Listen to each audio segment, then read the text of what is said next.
This is us. Kevin, do you like the music that I played at the beginning?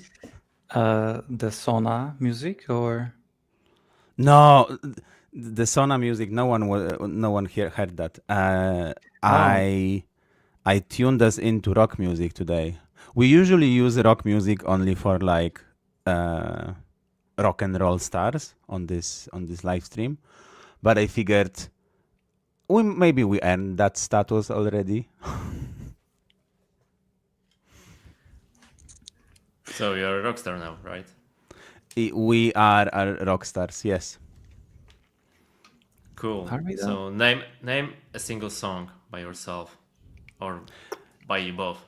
Okay, so when I was young, I had a hip hop band with my young friends. I was like 10 probably at the time, or 12, and like we had I don't remember the names of the songs, but they were really shit.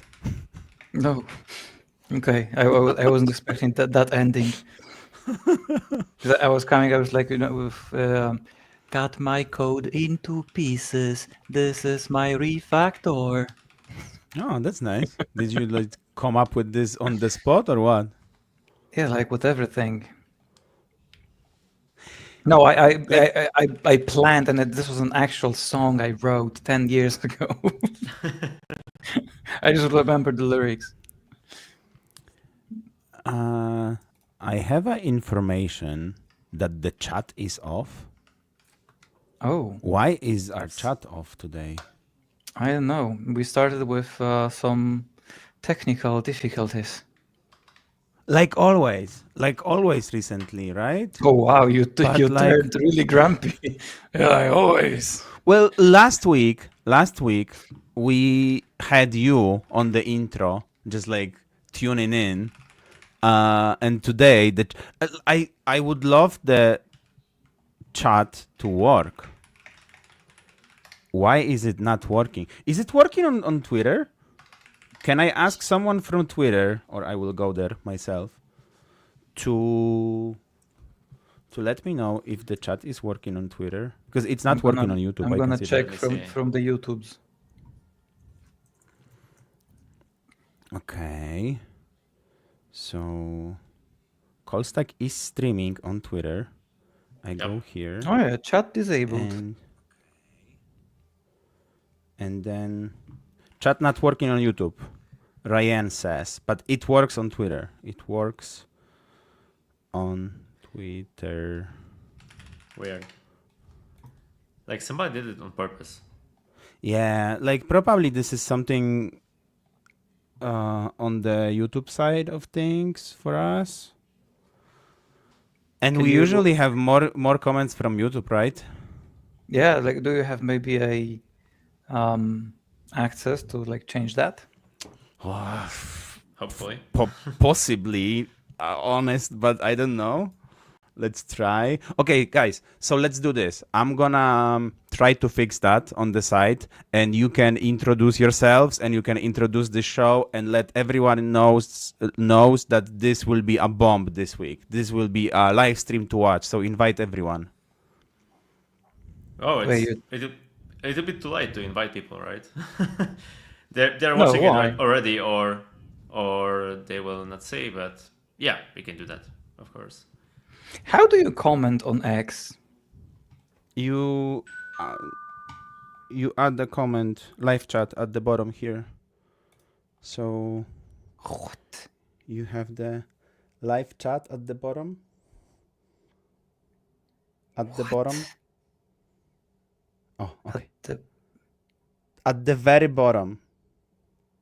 Oh, but of what? Of the stream. Come on. Let's do this. Hello, everyone. This is the stream. We are 5 minutes in. If you've just tuned in, don't scroll to the beginning of this. We have some technical difficulties today. This is a live stream, dev chat live. We have newsletters to go through from React and React Universe. We have wonderful guest Shimon, who is also a co-host of this of this live stream sometimes, but today he joins us as an expert because he just released a big library for React Native. What we usually do is we chat with you on the chats during the live stream. Hopefully this will be possible today. Kevin, congratulations. But it was hidden so well. I mean, really, I had to click through so many screens just to find this one. Damn, I was not expecting that. Kevin, help me out with the intro here. Yes, now I can easily do that. Now that my curiosity is satiated, big words. So welcome everyone on our weekly now live stream, on which we have some things prepared, and by some things prepared I mean usually React Native newsletter that we'll go through, and we will catch up on the news.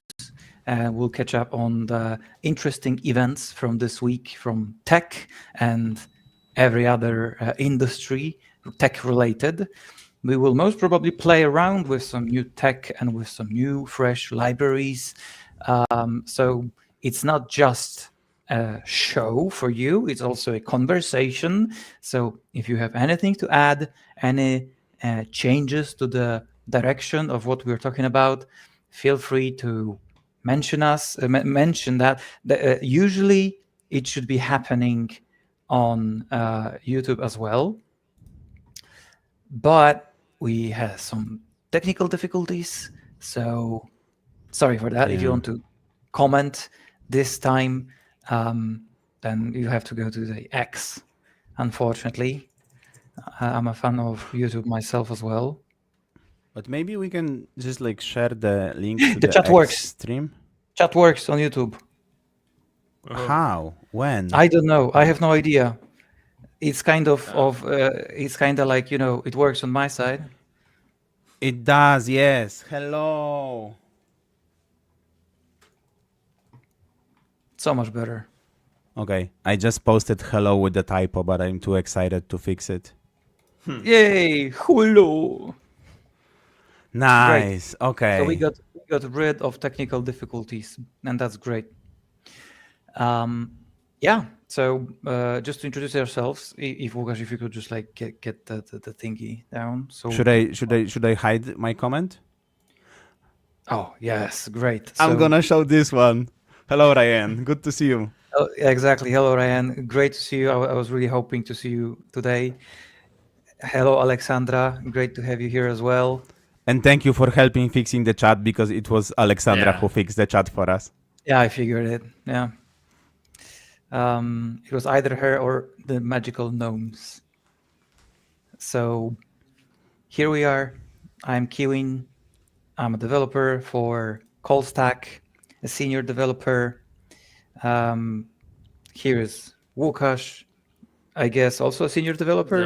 I'm actually the other way around. Yeah, exactly. Wait, what? That's not me, man. Yeah.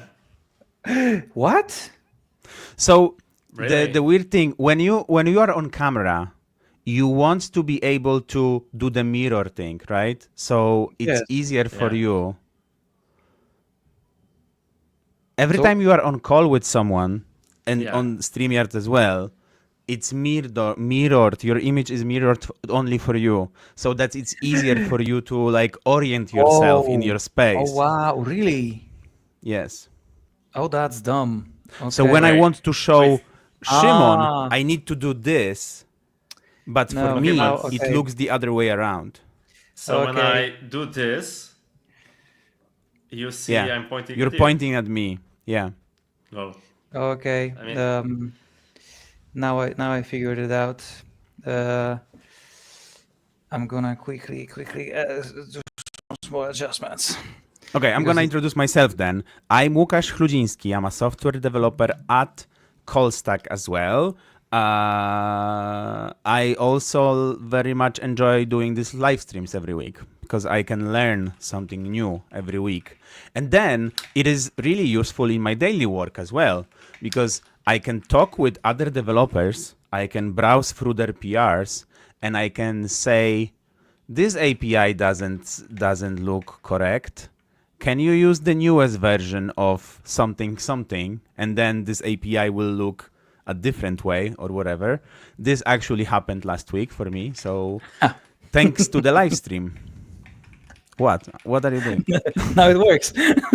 I fixed it. now I can point correctly. And let me do this. Shimon, wait with your presentation for a little bit. And today we have a real guest, a real React and React Native superstar. Shimon Chmal. You were thinking about how to pronounce the H. Yeah, it's super fun when Siri tries to pronounce my surname. So it's like Shimon Chmal is calling, or my father is calling. So Chmal is calling, and I need to, have a stop for 10 seconds. What the hell is Chmal? Okay, it's my surname, so it's my father calling me. Yeah, it's great to be here. Well, I think everyone, or maybe only some part of our viewers, know why I'm here.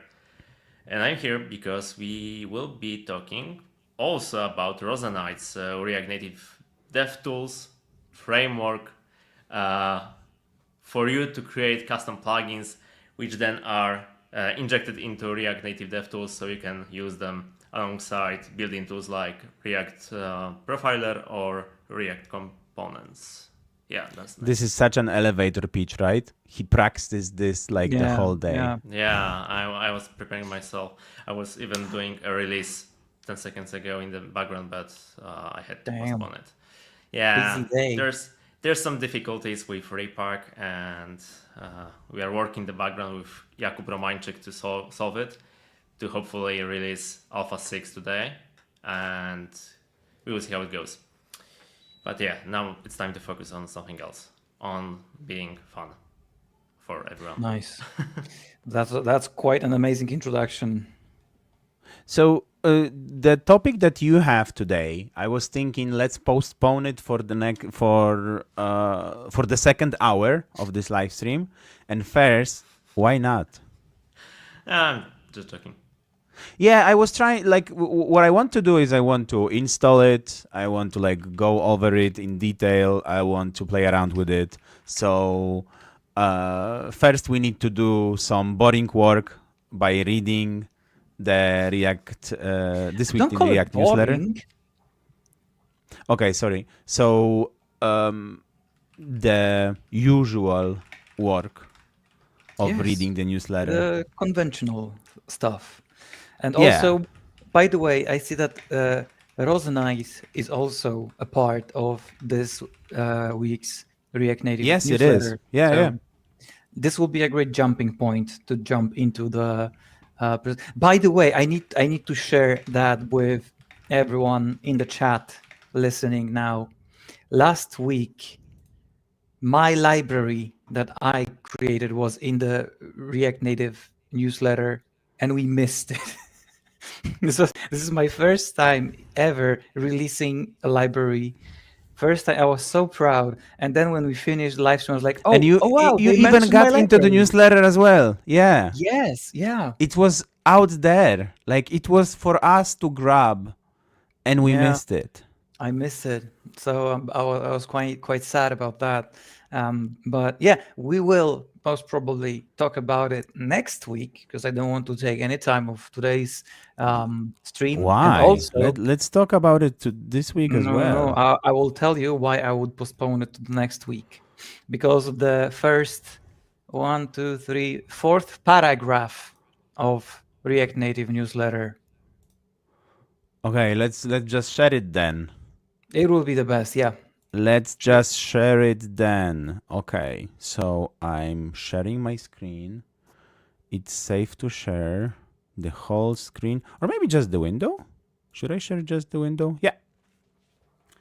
So this is our favorite newsletter. I need to do one thing, because now that we are using actual sharing, I should now reverse my camera. So now I'm looking at See, that's attention to details. Now I can almost even point, and it's it's on the You correct can, yeah. level. Great. It would be pretty cool if you can extend your arm And grab it. outside of your camera view and just like manipulate the web page there. next time you can you can just prepare, like, we will take a screenshot of my hand with like pointing like that, and you can just hover it. Yeah, I can use above. it as a cursor, right? Yeah. You guys definitely have too much of free time during What? work No. time. So this is our favorite newsletter in the whole universe, in the whole React universe and beyond. It's created by Sebastian Lorbert, and they have contributors from Software Mentions as well. I guess this week it's Sebastian himself who is who delivered the news for us. We usually start with React Native stuff, but maybe today we'll just start with React. What do you guys think? Yeah, sure. But also, did you see the fourth paragraph? Fourth paragraph of the Yeah. newsletter. This one? Lower? This one? Yes. No. Bum bum bum. And your plan for the next 2 weeks? Is No, that's nothing. why I said that next week we can schedule whatever we want, because apparently no news will happen, so we can just play around with tech. So You know by the what? way, Like, this actually like made me sad. why? I don't know. Like, honestly, like I got so used to like having this newsletter every week that like having no newsletter next week just make like we have other newsletters, guys, like that we usually don't read, that we don't usually get to read because we spend too much time on this one. But yeah, But this is actually a quite interesting moment, because now it's a great situation to ask all of the viewers to suggest what you want to talk about. Just yeah. like flood What should the we start comments, with? flood yeah, like I mean the next week and the week after, because there will be no newsletter, so we can take anything we want on the workbench and just play around with anything. So the possibilities are endless. So if you would like to see and we would like to play around with some stuff with us, then just mention that and we'll plan it, and we'll spend most, if not all of the time on that. Maybe we can fit some Blender, some 3D graphics, some Or maybe things like that. Kevin, or maybe the React universe is not stopping because of this one newsletter, and we will still have some React and React Native news to talk about. Huh? What a crazy idea. This might be true as well. Well, let's say it will depend on the news. Yeah, it depends. Like, so usually in like news cycle, in like proper world nation news cycle, the vacation time is called cucumber time. Cucumber. Like Cucumber, cucumber. Sezon ogórkowy. Season. Yeah. Yeah, cucumber season. But not in React and React Native world. Like every week when I go to this newsletter and like I'm thinking maybe nothing that much really happened last week, I get new library from Software Mention, new library from Callstack that I didn't even hear about, new thing Yes. from Next.js. Yes, but in the same time, I would honestly not release something if I will know that the newsletter will be on break, just because it takes away from possible exposure to your library or anything like that. I think the next issue will be huge. Like it will accumulate things released during 4-week period, and in React Universe, when there is a new library, I would say every 3 days, I guess, it will be a huge newsletter. Okay, we would... shall we start? Do we have any comments asking us to start with something in particular? No, not yet. We didn't say hello to Martin. Hello, Martin. Hello. And now we can begin. Let's begin. Let's begin today with just like in order, right? So we don't usually talk too much about React, but we have Szymon today, and Szymon has a like huge background in web development. So let's see what he thinks. Well, that's kind of mean towards me because I also have a web development background, but okay, let's go.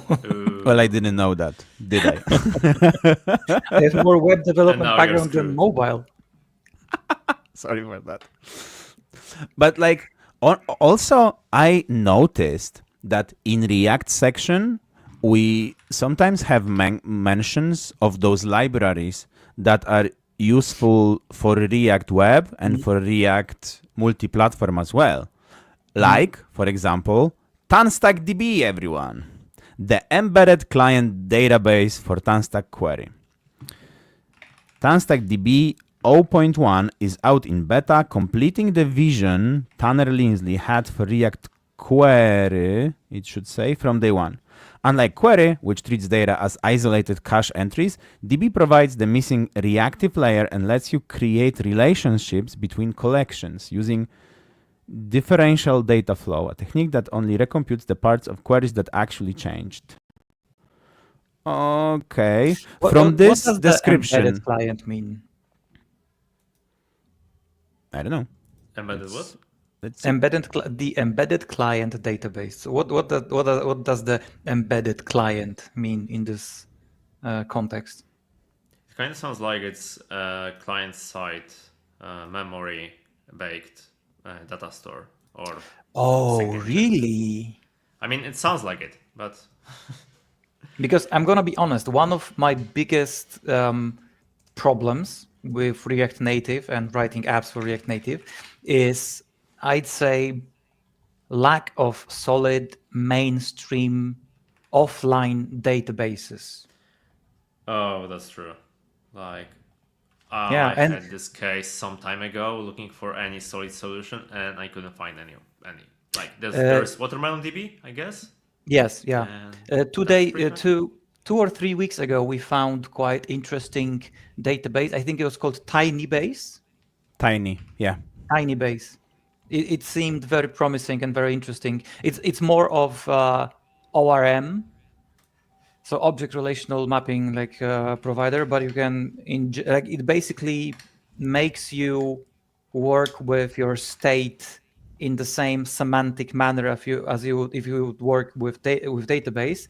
So then you just only trigger one function, like dump, and you provide a database, and it just basically automatically maps everything. So it seemed very interesting. But yeah, if TanStack actually would offer an offline first database, that's what it means. It means it's not really about being offline, it's about being on your device in your application and not like as an external server thing.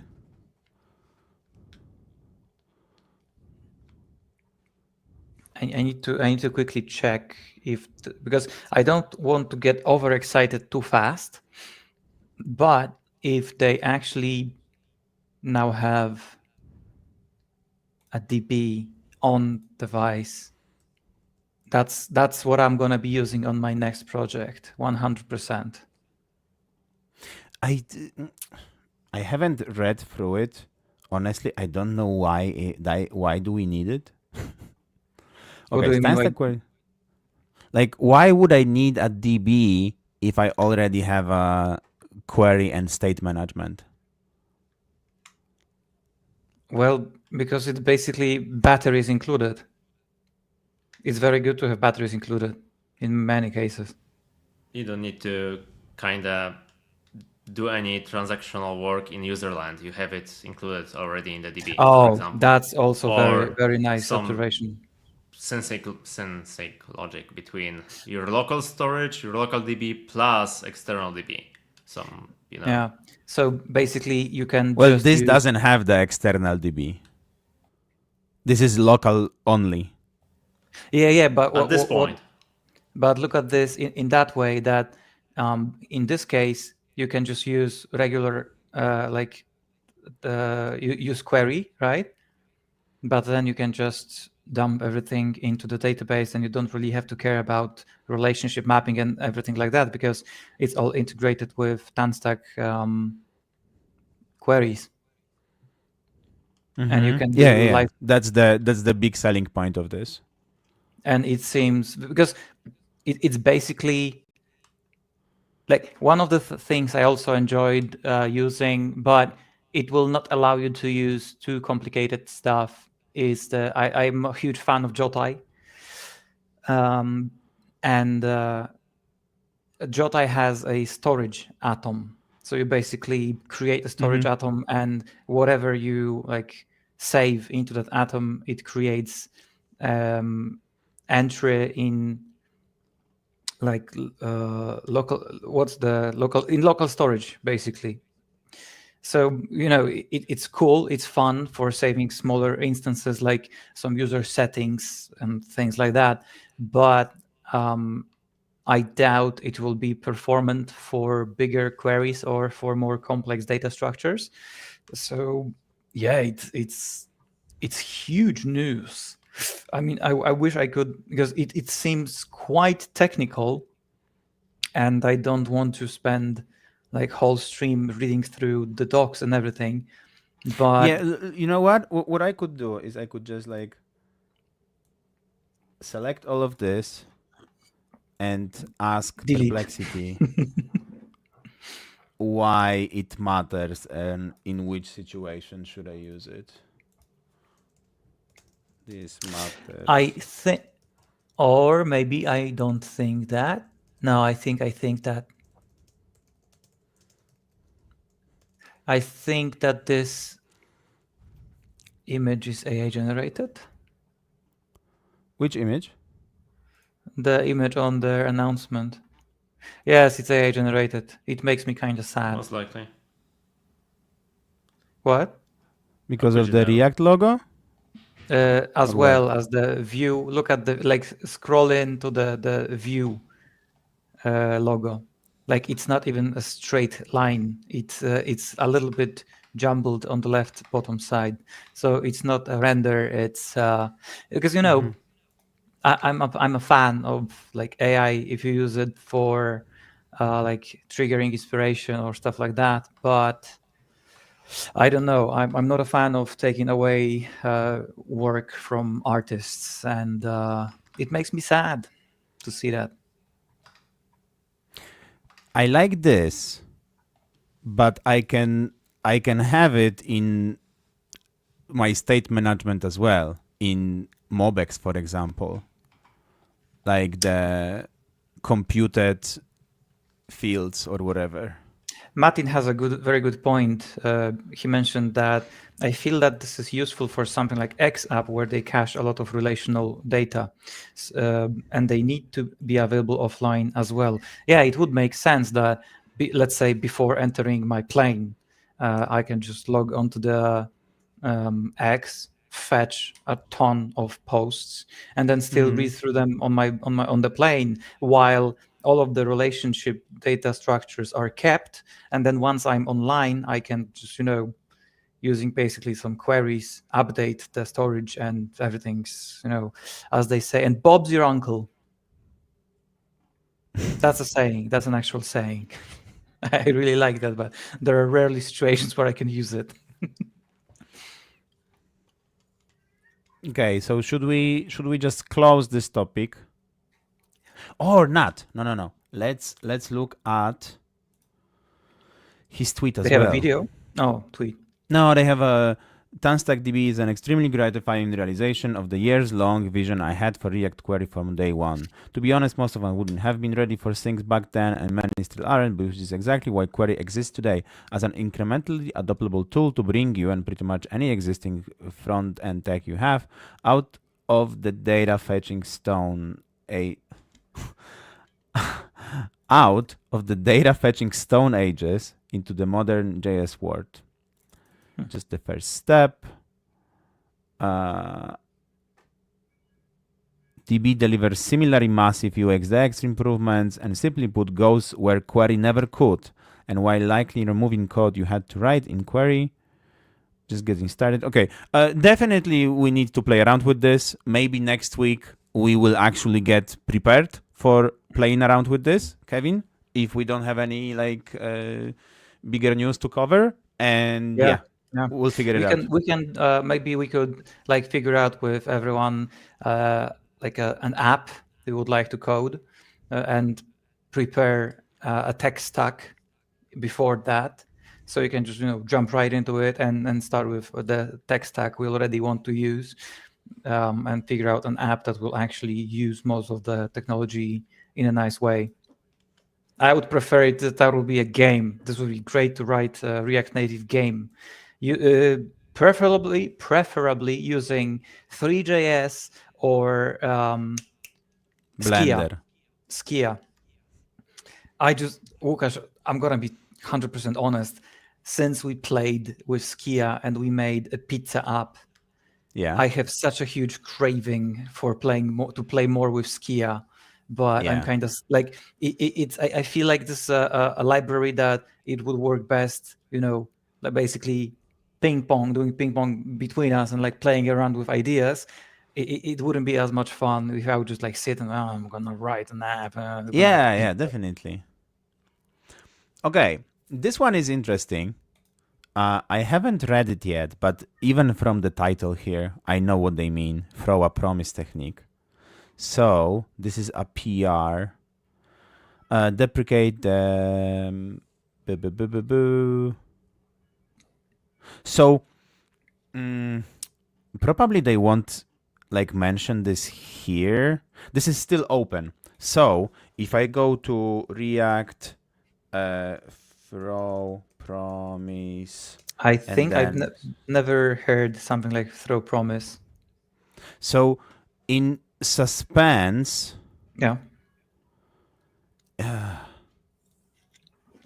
I know Suspense. Let's do it a different way. So I will go to React Native Freeze. So React Freeze is this library from Software Mention that allows you to freeze a part of your tree and not render it. They use Suspense under the hood. This is like pretty simple, actually. I read the code. You know what? Once I read, like when I was searching for some libraries, once you read through libraries, most of them are quite simple, but they like all of them are like, it's a nice trick. It's effective. Yes, this is fucking exactly that. So look, like this is a suspender, right? And then it will return your code only if the freeze is false. If it's true, you will throw promise. This is exactly what this PR is deprecating. Oh, wait, what was that? So this is suspense. Wait, the thing above. About what? Wow, what? It's an object containing only then? Well, I don't know really like how it's written proper. Like I don't know if this was that's just weird semantics. I've never seen a JS code with those semantics. Yeah, me too. When I first read it, like few years ago, I think it was a different API back then, like different actual code. But like, look how clean and how weird it is. So Suspense will render the fallback if you throw promise from it. If you throw promise from suspend, it's gonna render fallback. And if not, you will return the fragment. So this is like how Suspense work under the hood. Okay. Oh my God. So wait, because basically when we are waiting for the first render, it doesn't render anything because it basically waits for Yeah, the Suspense return. waits for the return from this, so it renders the fallback. Yeah, but wait, what does the freeze library do? Does it like freeze The freeze library, like this one, is just preventing you from rendering children. Not necessary. I mean, you can do it yourself with a single state and a conditional saying do not render my stuff until my state is true. But the thing is that with Suspense, you maintain the same set of state variables. Nothing is cleared. No side effects will be called again. So that's why it's different from using use state and basically switching between true and false, between fallback and your tree. You piqued my curiosity so much now. Is Expo in any way like open source where we can check the code? Yep. I guess so. Please check React Router, because in React Router, they have an option to freeze. I'm very curious if it works in a similar way. It's the same library, probably.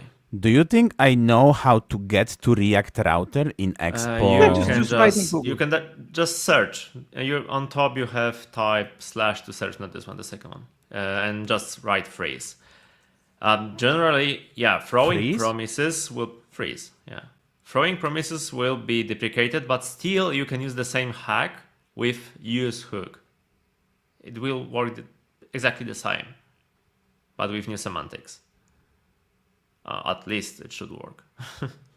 But we don't want to search for freeze. But like I have it already. I have or it. React Native freeze or whatever the name of the library is. In packages, we have the. Because there are so many packages. Inside Expo Router. Yeah. I'm going there. It's here. Because I know that underneath they are using React Native navigation. Yep.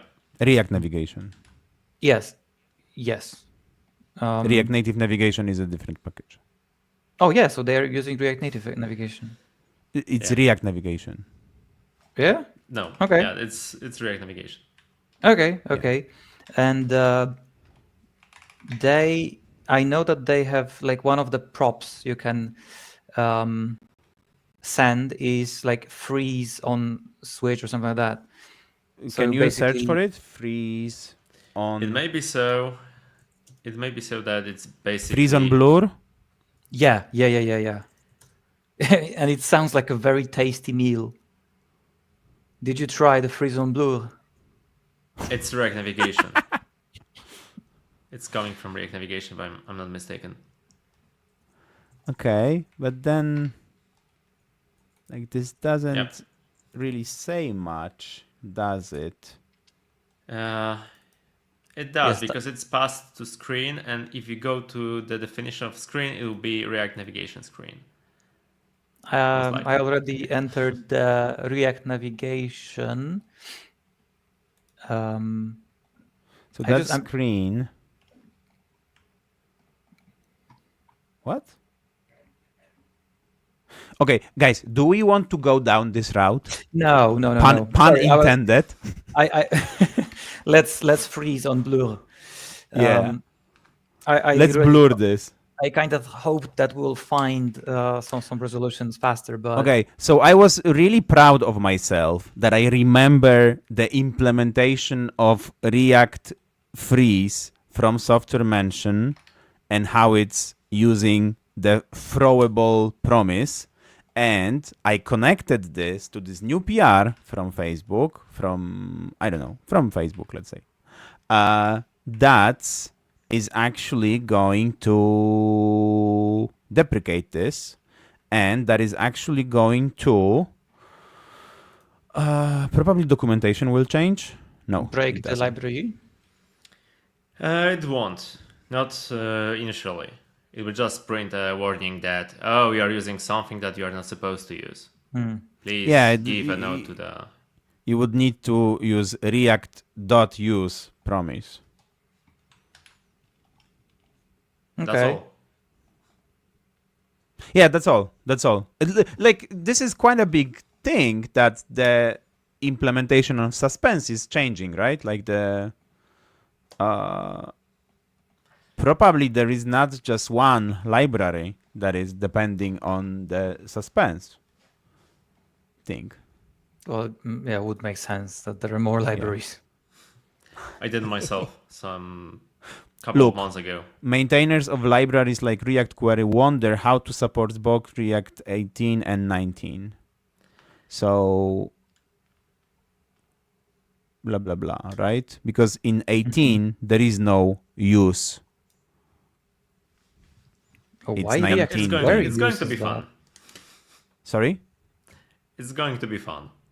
Do they give any reasoning for why they are deprecating that? Is it related to the new architecture or something like that? The throw a promise technique has many issues.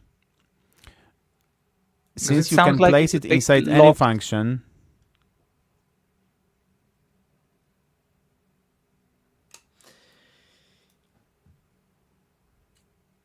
Generally, there are many low-level issues with throwing promises, and that's why they're trying to change it. For example, you can simply wrap your component in try catch and catch the suspense promise and break the chain this way. Okay, so that's that.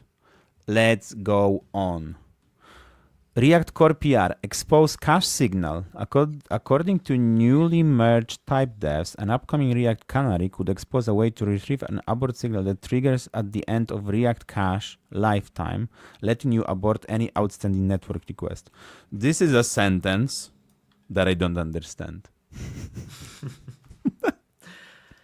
Way to retrieve an abort signal. Do you know what it is? This is from the same guy. Look. They're supposed to be outgoing. They said outstanding, but didn't they mean outgoing? Yeah, probably. Like outstanding network request is a weird way of talking about network requests. Okay, but could you go back, to the PR and just...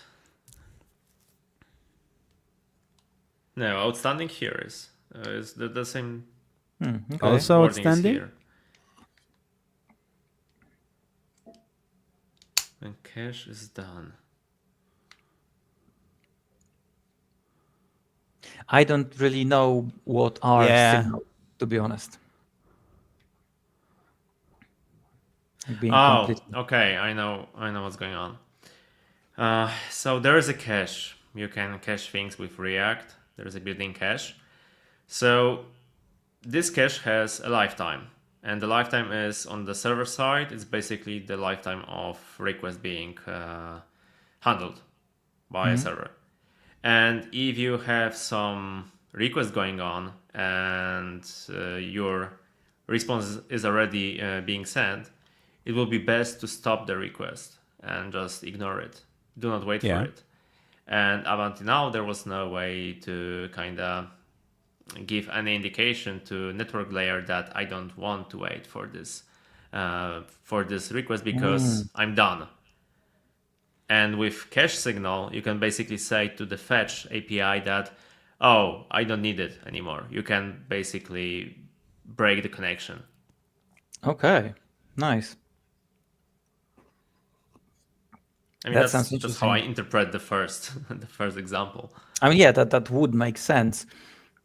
Like one of the issues I know that maybe this is kind of connected to is the web view.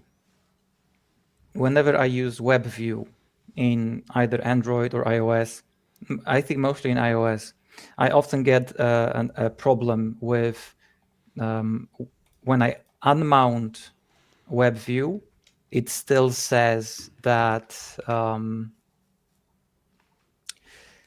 the resources are being used in the background, and it basically kills the process.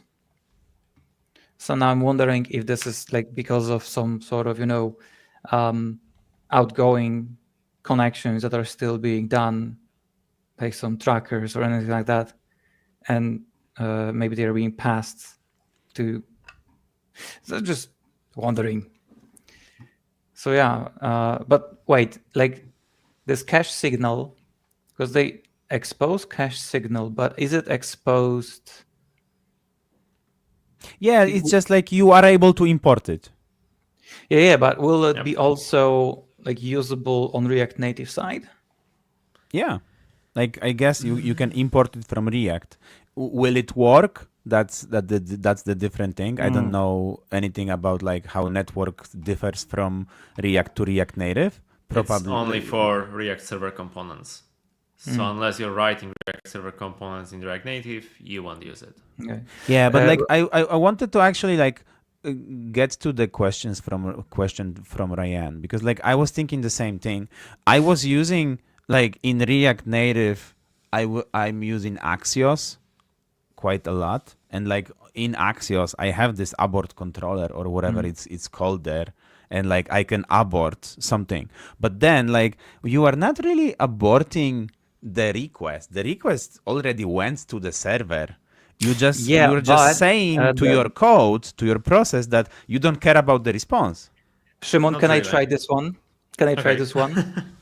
So, go on. My guess, since Shimon mentioned that it's more about React and server components, when you are working with server components, you don't necessarily use Axios. You just like try to render stuff, and React handles all of that underneath. So let's say you want to render like two different components, right? And first component you render faster, and turns out that you don't actually need the second component. Like, imagine that you are trying to render some tabs, right? You get first one, turns out you don't need the second one. So without canceling option, you would still have to wait for the server to prepare that and send you the outcome, because you don't control it over Axios or anything like that. You basically depend on React. Yeah, like I get that part. I get that just part. Just waiting for confirmation from Shimon if I made sense, if that was about that. There is a difference between ignoring the response and saying to the operating system that I don't want to have a response.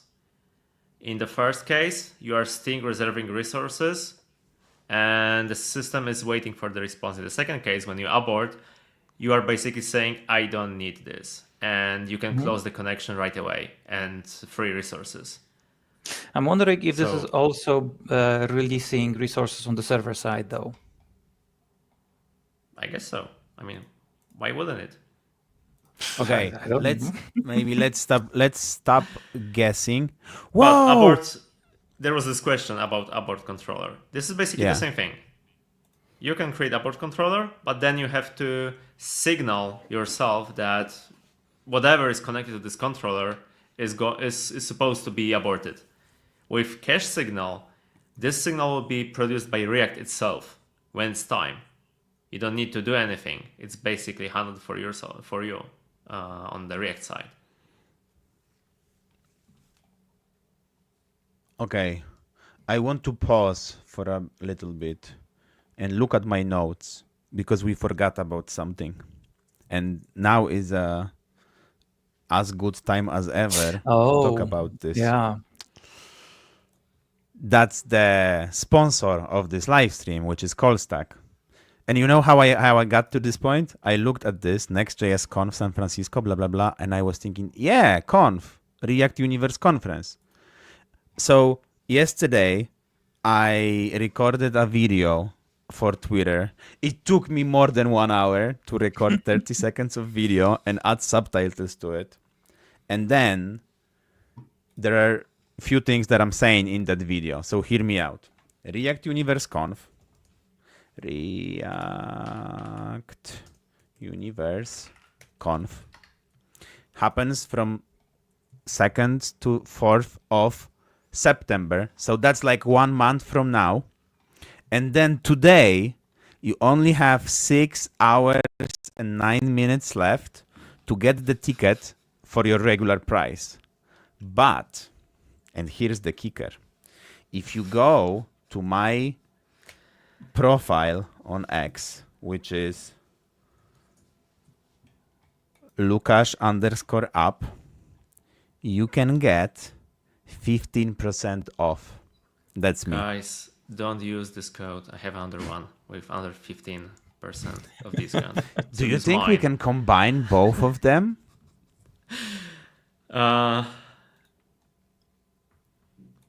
So I'm gonna post this code.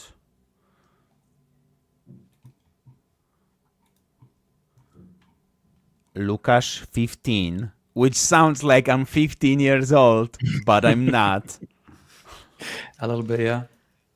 And I'm gonna post it to everyone so you can use it. Yes.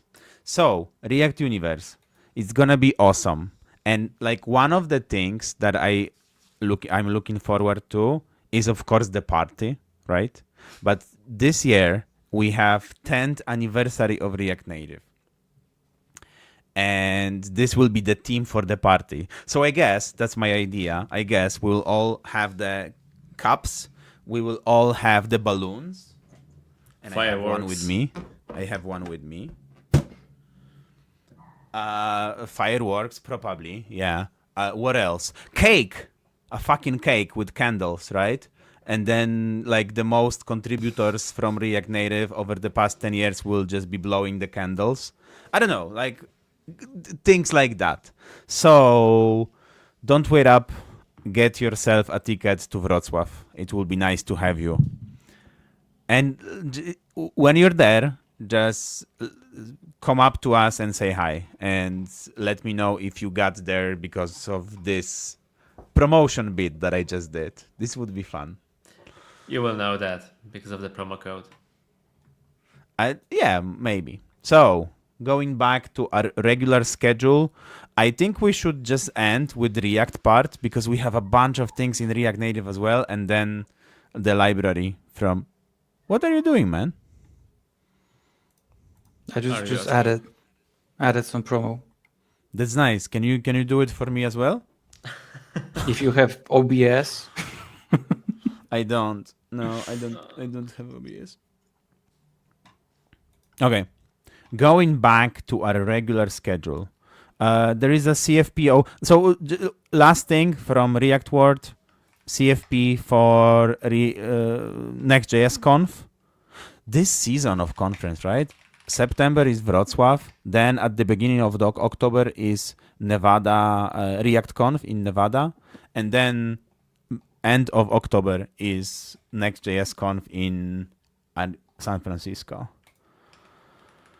Yeah. It's going to be a busy month. Or I guess. Yeah, and I will be there. Where? Oh, what we are talking about? I mean about 6 conferences around the world. Yeah, so we were talking about 6 different conferences. Yeah. Oh, I meant React Universe Conf. I'll be there.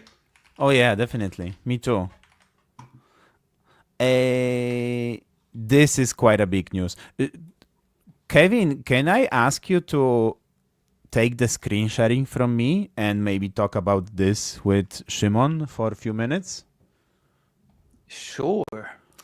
You can ask, but, well, Kevin not necessarily need to agree. Well, he's the host of this live stream, so I would assume that he is prepared. Of course. Just close all the not safe for work cards first. I think it's done. Like I'm very safe for work, and my laptop have never seen nothing that's unsafe for work. I'm kind of proud of that. Okay, so we went through. Oh, that was actually kind of interesting. We were supposed to go through that, right? The MCP implementation. No, it's probably not. Next.js? Yeah, I'm kind of curious. What do they mean? I guess they basically expose all the commands available through CLI to LLMs. Oh, the graphs. Okay, the graphs. Yeah, basically all the bundle information, I guess. Mm-hmm. Dependency graphs. I guess some comments like now LLMs can reload, for example. Oh, nice. You know what? I'm really waiting. Like I'm. Oh! Did I see Nappy? Is it this Nappy? Let me see because it's too small. Oh, sorry. I'm gonna... Yeah, it is. I mean, it's a Nice. Rust. It's a Rust. I mean, yes and no. Okay. It's Node API. That's true. Bindings for Rust. That's also true. This is not the React Native Node API. Node Okay. API. So But still, that's damn, that's interesting. You know, my biggest problem with MCP is that it's still not really obvious and straightforward, and I'm not sure if that's even possible yet to properly authorize those requests. So basically, there is no great way to check if your MCP, like to give access, for instance. Let's say I am exposing my MCP and I want to be like, oh, if you have a paid account, then you can access my resources, right? But there is no way currently to somehow inject any type of token into MCP requests. So most of those. if you have no control over a client, right? That's Yeah. what you mean. Yeah. Yeah, that may be a problem. Yeah, I so mean, that's... technically, you can expose expose a command, basically allowing LLM to log in with some. Yeah, in theory, but still, it would. I mean, I don't know. Overall, I think that MCP is it's a great technology. It's so simple, it's so powerful. Because now imagine a situation that you don't have Google, right? You don't need Google. You can just buy access to a server, or instead of Google, you have a search engine for MCPs, right? And you write to your AI agent, find me info about this and that. So it can first go to the search engine for MCPs and then find the correct server to discuss with that about information, details, etc. So yeah, I think it will be a very, very powerful technology in the future. Currently, it still has some problems to figure out, but yeah, it's going to be amazing. So what were you supposed to go through? I was asking you to go to Precompiled React Native for iOS, which is a really big news this week from React Native world. Oh, so you it's need to actually go from down. React Okay. Native. Okay. Yeah. Let's check it. Just precompile iOS builds 10 times fast. You know, this is one of... Okay, let's first go through the news and then I'm going to share my opinion. Well, the news is that Android was already pre-built and iOS wasn't. So iOS is now iOS binaries are now pre-built for React Native. And I would say, but is it really such a tragic thing? Because how often do you need to build when you add some new libraries? Yeah. No, every time that you clean Xcode, you actually spend like 10 minutes building the project. It's at least 10 minutes. So this will like shrink that time. They say from 2 minutes to 13 seconds, just building the React Native. So I guess like a lot. But with Expo, it's because, you know, I might be kind of biased because for quite a bit of time, I've been using Expo now, and I really like Expo because I think it's you know, unless you want your app to be some really like magical and something really custom, I'd go with Expo. And as you can see, like with Expo, you gain like 50 seconds, okay, but I mean, it's good news. It's always good news, but there must be some sort of a drawback. And what's the drawback for that? Well, you can apply any patches to React Native itself. So if everything You is, can't. if anything, Yeah. you can't. So if anything goes wrong in a release and you have some kind of patch available on the internet by somebody from the community, you cannot apply it. There's no way. Unless you kind of pre-compile React Native by yourself. Well, when you build from source. Yeah, from source. So you prepare a pre-built binary of React Native, and then you use this pre-built library in your application. So that will be the only way. That only applies to native code, but Yep. you would still be able to do the changes in JS layer of React Native with patch package? Yep. Just not the native files. It's only about native. Yeah. And I've been there. I've had cases when I had to introduce some changes in the native side, both Android and iOS, because there was some bug in React Native that I would say 72, and it was fixed in 74, but client couldn't upgrade, for example. So in that case, it happens. I could basically patch React Native itself and call it done. With precompiled binaries, it will be much, much, much harder. Okay. So hopefully there will be no bugs. Because you are able right now without this to do that basically in patch package, right? Like you can patch package the native files as well, and then when they get compiled by Xcode, the compilation will pick up your changes as well. With this, they are not, because the React Native is packaged as framework, I guess. Yeah. Okay.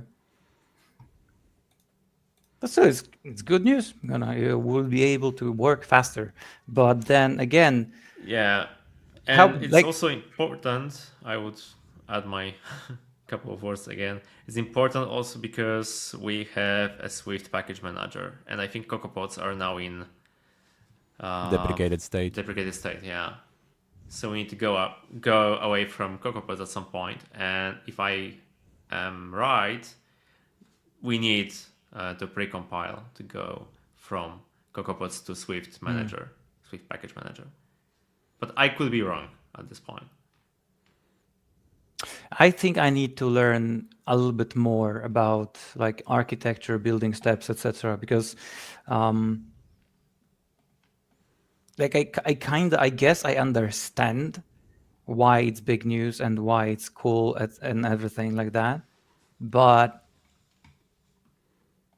like I get that, but I don't really understand, because that's a big topic, and like all of those build steps, what is built when you need to rebuild, what is on the native side, what's on JS side, what can you update or cannot you update. And I know that I should understand all of that as React Native developer, but there are just so many aspects. We've already established that you are a web developer, so don't worry. Yeah. I'm a developer with ADHD, and I know plenty about plenty, but not all about one thing. If that makes sense.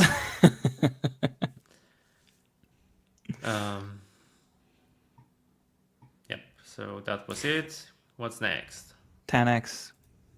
Nice. This is sponsored. This is React Native PR. Enable eager alternate state node cleanup. Wow. That's complex wording. React Native retains shadow nodes longer than it needs, and this eager. What? Why does it? This memory usage and upcoming versions. Why? Yeah, I don't know. Because. Wait, I have to. Enabled eager alternate state. That's a mouthful. Enable eager alternate. Enable eager alternate state node cleanup. Wow, that's hard to say fast. Feature flagged in the open source React Native renderers. that are currently targeting. This feature flag has been found to improve memory management. Okay. Oh, it's merged already. Yep. So what's the code behind it? I mean, only 3 files. Finished Okay. work alternate and that's basically. Oh yeah, because That's basically it.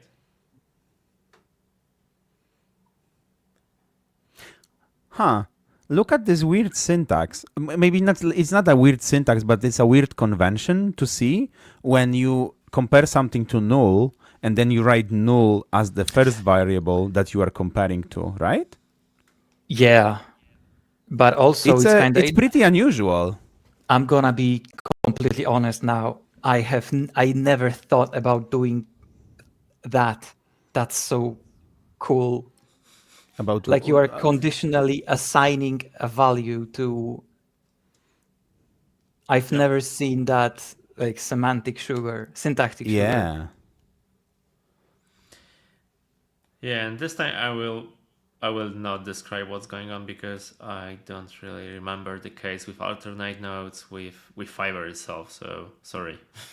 Yeah, let's no not technical insights this time. This is deep. Like we are going way too deep. It's above our pay grade. It shouldn't be, honestly, but I mean, I played with fibers some time ago, working on something I called React measurement tool. Something like Reassure, but for measuring in a little bit different way. So I had to go into fibers themselves. And it's not that complex until you go to the whole mechanism for detecting changes and patching stuff. This part is complex, but the fiber itself is pretty much straightforward. The code, it's, I would say, kind of intuitive and makes sense. Like, I don't really understand why there would be an alternate version of a shadow tree, but it makes sense that if alternate is the fiber you're going to, let's say, be in the future when you're diffing. If I remember correctly, the alternate was the new fiber that's being created. Yeah, so but it's a copy. If it's a part of finished work, because there is like enable eager. Okay, so basically, if there is an alternate, so it's not null, in that case, we assign a state node to the alternate state node. So this does the cleanup, basically. Potentially removing the last reference, so garbage collector can pick it up. Okay. I have no idea. I mean, about. But I'm curious about why it's a flag and it's closed, not merged.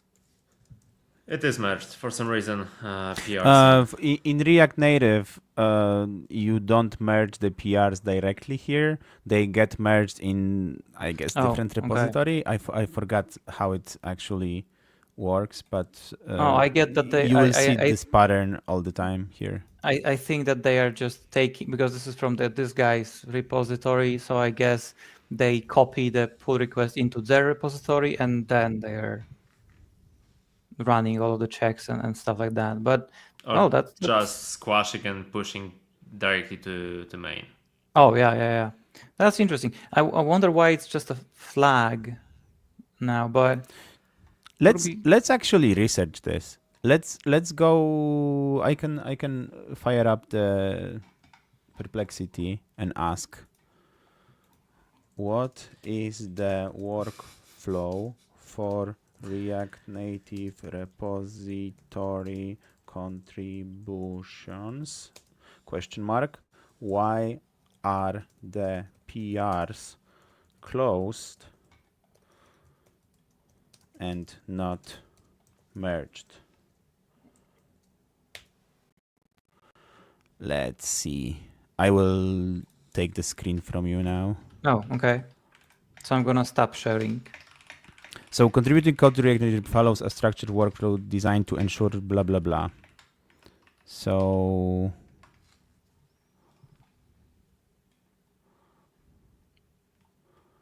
the diff is merged internally. The change is then synced back to GitHub as a single commit.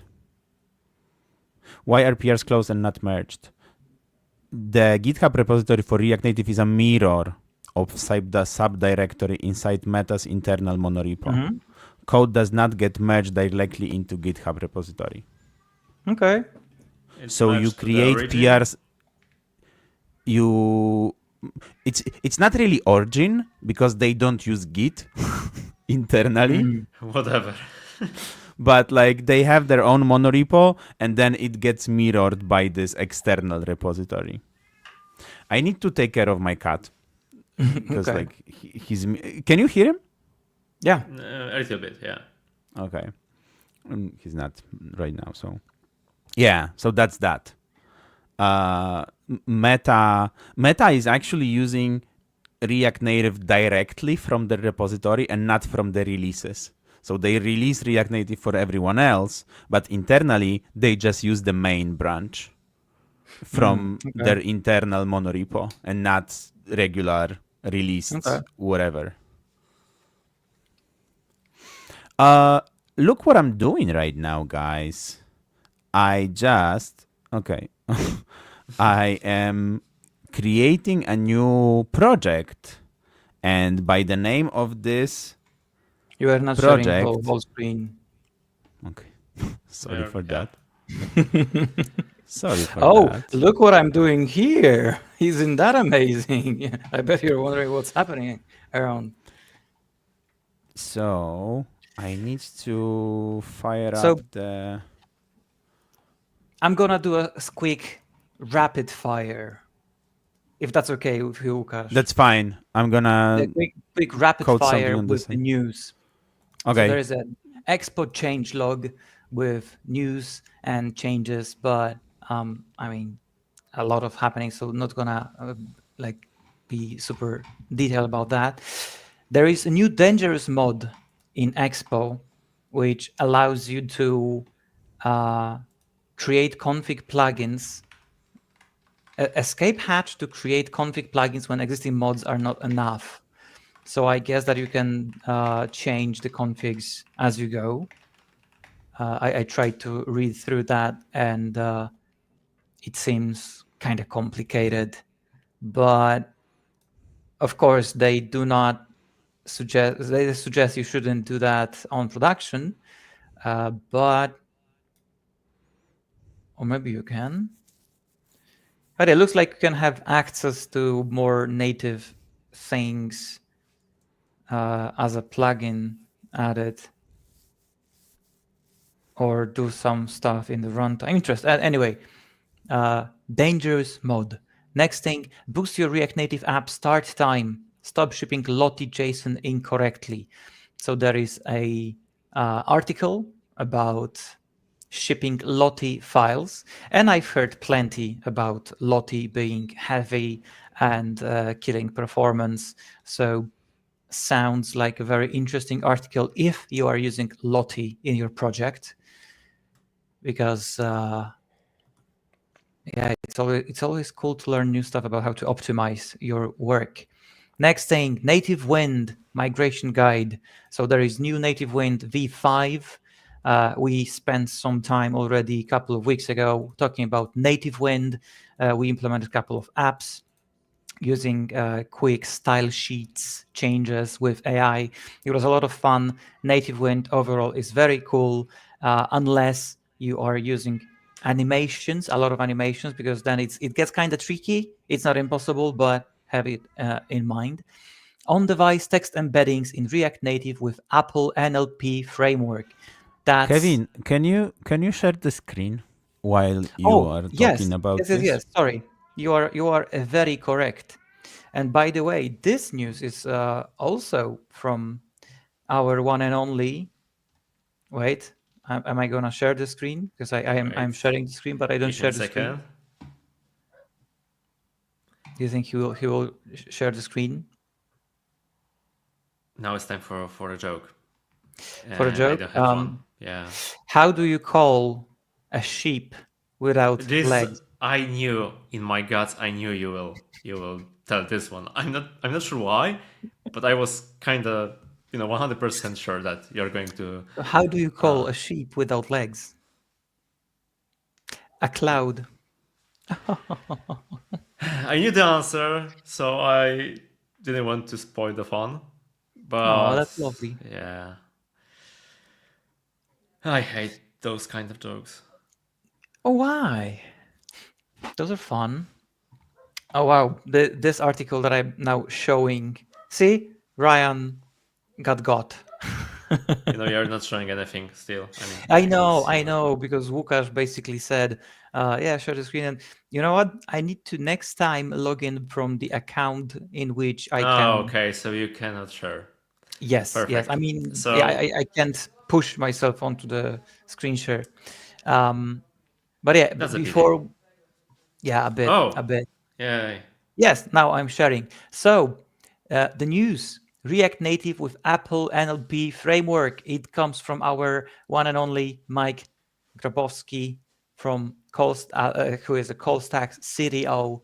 And what it allows you to do is basically do embeddings on your device while being offline.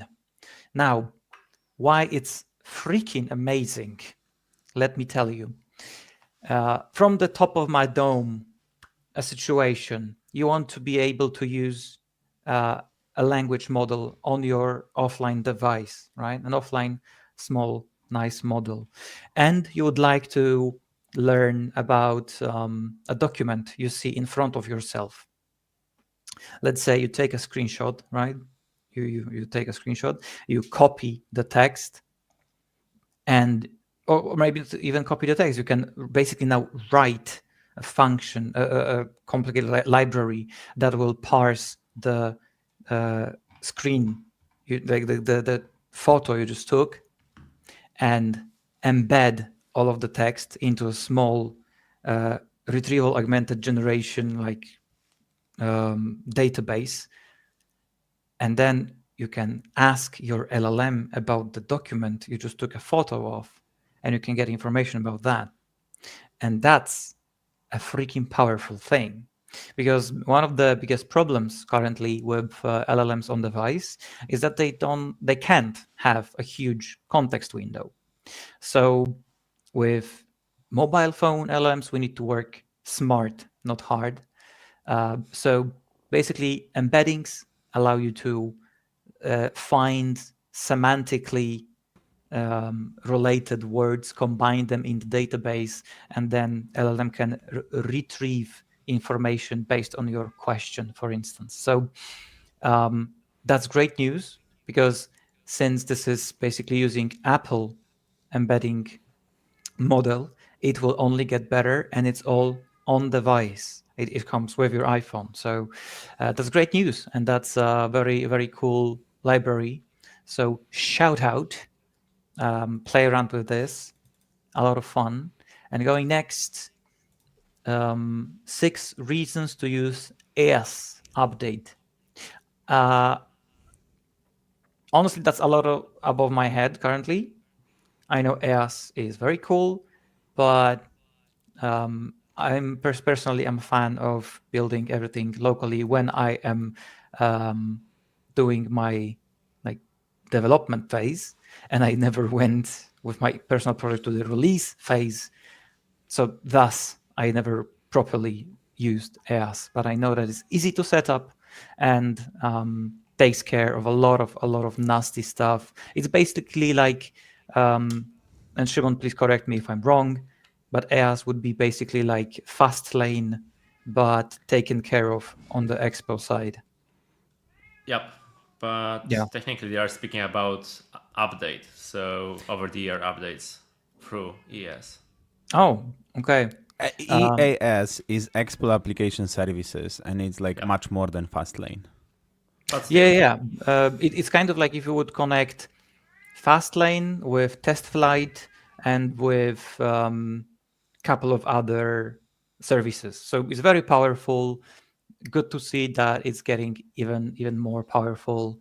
So yeah, I do recommend that, and it's an article about why to use EAS update.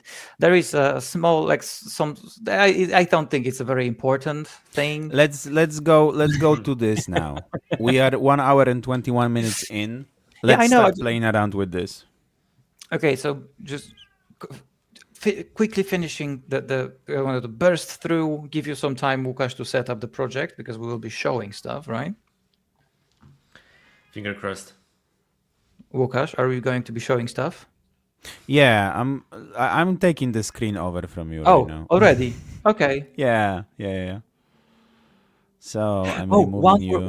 One last thing, since we are moving to like Callstack created stuff, because Mike not only worked on embedding, he did not only make offline embedding possible with Apple models, because now we can also have generate text and, the most importantly, a freaking tool calling. So, do we know what is tool calling? So tool calling is basically an option to ask LLM about something, and LLM will trigger a function by itself. So you can just open up your app, basically, ask a question. Let's say, let's make it more complex, right? Let's say you want to ask about your on-device details, like how much free memory do I have?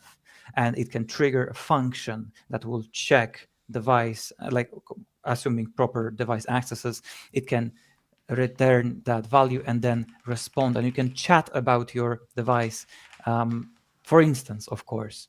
So there are also structured outputs available offline on device, and that's a very cool things to have, very powerful things. So of course, currently for Apple, but the goal is to have also foundational models on Androids, because let's be fair, Android gonna follow through as well. They will ship their phones with on device LLMs and other models. I bet this will happen. They already did. So it's a thing on Pixels. But yeah, so yeah, so this is also awesome news. So just like I wanted to quickly squeeze in my AI segment, and with all of that finished, now let's talk about Rozenite. How did you come up with this name? Rozenite? I have a theory, because I was researching that, and Łukasz, enter Rozenite into Google. That's a type of a stone. And what I think suggested the name of the library is the molecular structure of Rozenite, how it looks like. Could you bring up the structure? What do you mean? If you could write in Google Rozenite molecular structure.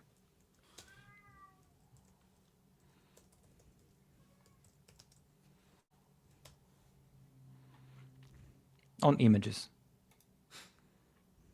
Okay. And I was thinking about the fifth image. This one? The green one. Yeah. Okay. Unless I was completely wrong. Yeah. I mean, the name comes.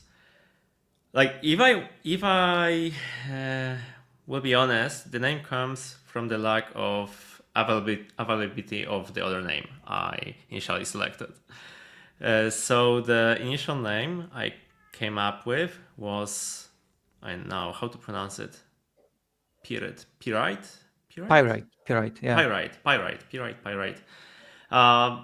Because why? Because some time ago I was in some shop with different minerals for sale, and I kind of looked at pyrite and decided, oh, it's looking nice, I will buy it.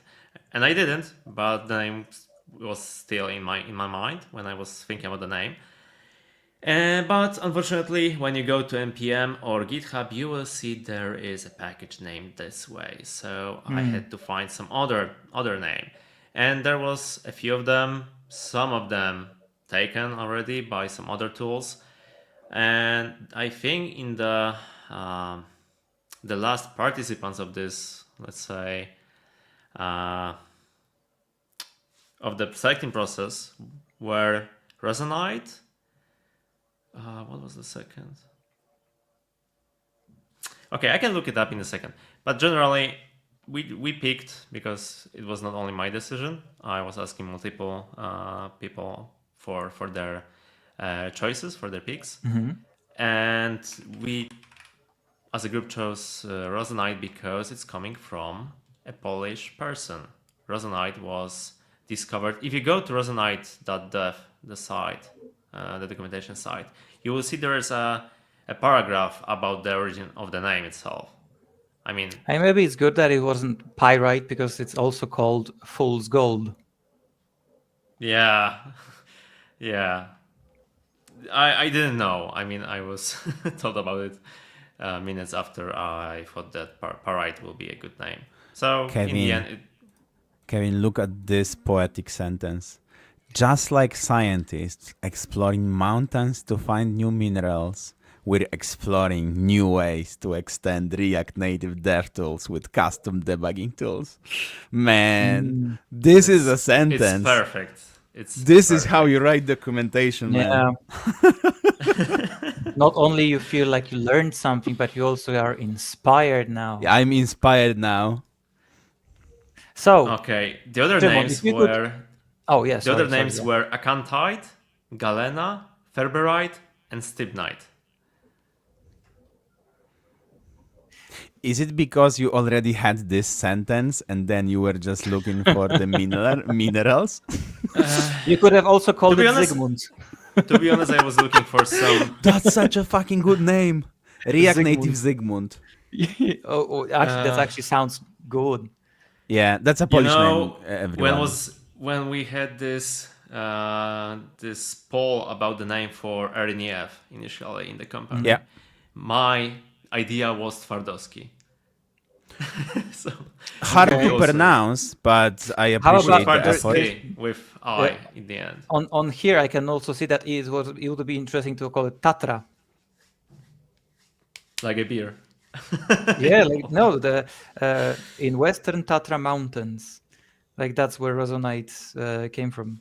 Ornak Mountain in the Western Tatra Mountain. Yeah, but jokes aside, I wanted to have a name that's mineral based, so something like mineral, a rock, for example, with some connection to Poland.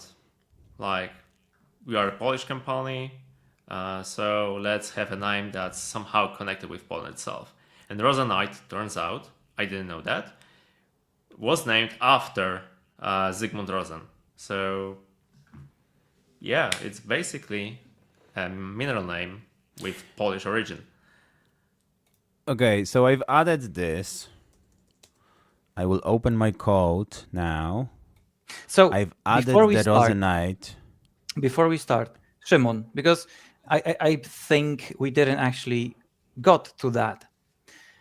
What is Rozenite and what does it help you with?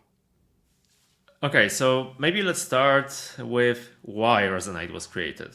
Why is it needed nowadays to, well, have a good time with React Native? So the problem statement. Yeah, exactly. So right now we have React Native DevTools. They are great, but they are limited to only a React profiler plus inspecting component tree plus maybe profiling Hermes engine. And that's pretty much it. Also, I remember like some time ago when you wanted to inspect your like Redux state or whatever, you would install those other packages that would have the debugger embedded in them and then extended with some other functionality. functionality. It was Redux DevTools. Yeah, something like this. This app is still a thing. It still works, so you can always install it. Yeah. But it's tedious. Like, you have to install a different app for Redux. You have to install a different app for example, for TanStack Query, there's this third-party app, Better React Native Tools or something like that. You have to install it only to have TanStack Query DevTools present in some window.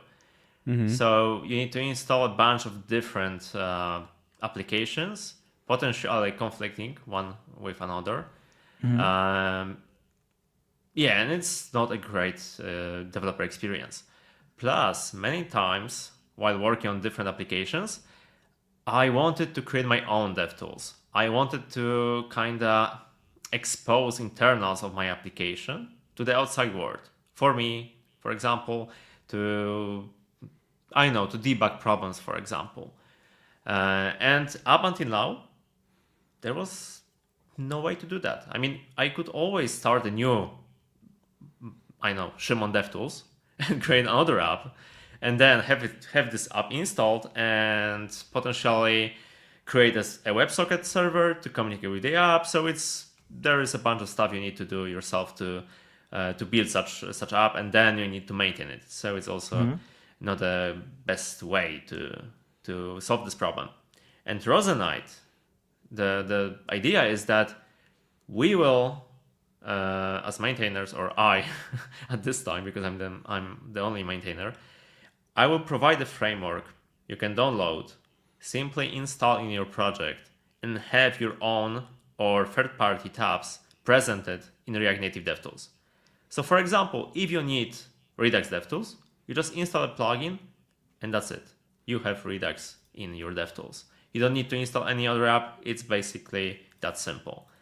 And if you want to create your own tabs, you have the whole configuration ready for you. You just generate a new Rozenite project, and you have a Vite project set up with build pipeline in place.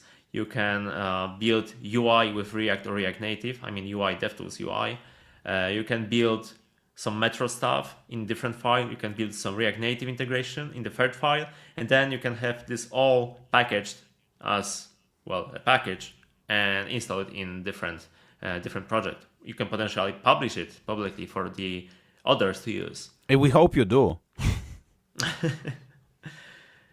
Yeah, so right now we have 4 plugins. The 5th is coming, but it's still a work in progress. And hopefully everything will work, because some minutes ago I was really pushing myself to release the new Alpha 7 version. So it may potentially not work, because I was in a hurry, but fingers crossed it will. So basically, you are aiming for Rozenite to be there's like one place to go if you want to extend your DevTools capabilities, instead of because I can imagine a problematic situation in which you have both like Redux DevTools and some other DevTools, and I guess they would kind of have problems with each other in a way. And with Rozenite, you can have all of those DevTools in one singular window. Yeah, sort of. Plus, Rozenite is giving you access to the communication layer React built-in tools are using. So you're sharing the same communication layer. So if you open your DevTools for a device A, your communication will be scoped to this single device. In contrary to using your own WebSocket server, because then you need to somehow differentiate which device you are talking to. And this device can be a totally different device than the one selected in React Native DevTools. So that's another thing already solved for you. So I don't know if you notice what I'm doing on the screen, but I'm actually like going through the installation and getting started, and I've already added some plugins, but out of the order. So what I did was I installed let me show you what I installed. I installed Rozenite Expo Atlas plugin, Metro, Network Activity plugin, and Redux DevTools plugin. And also I have the... Which one is the Rozenite main package? Rozenite Metro. That's the one you need. Metro is the main package? Yeah, because, I mean, there is a CLI, but you don't need the CLI at this point when you are only using existing plugins. You need So CLI now, for building. Now what I need to do is I need to update my Metro config. Yeah. So this is my Metro config. I will just basically do this. Wrap it with Rozenite, and that's yes, it. And it should work. And then if I didn't break advanced. I don't have to do anything advanced with it. Nope, that's it. I'm not merging anything. Custom options, You're ready. no. Okay, so now if You I should close restart the Metro. I need to restart Metro. Okay. Yeah, and you should see Rozenite logs popping up. Like Rozenite loaded, 3 plugins, for example, and those plugins should be present in the logs. Yeah. Okay. Okay, let's see. If you scroll now up a little bit, because Metro is putting a lot of stuff, so you need to scroll up because my logs are coming first. Yeah, you see that? Loaded 3 plugins.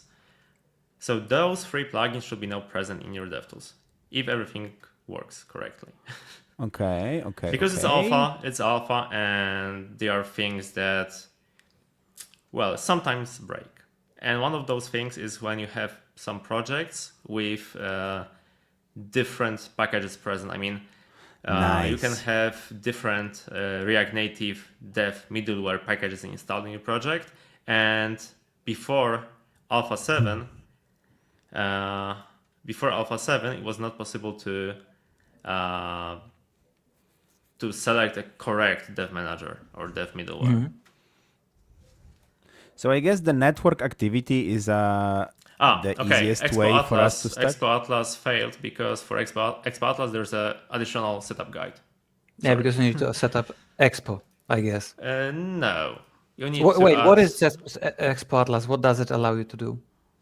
I don't want to spoil the fun. Oh. Just so put the...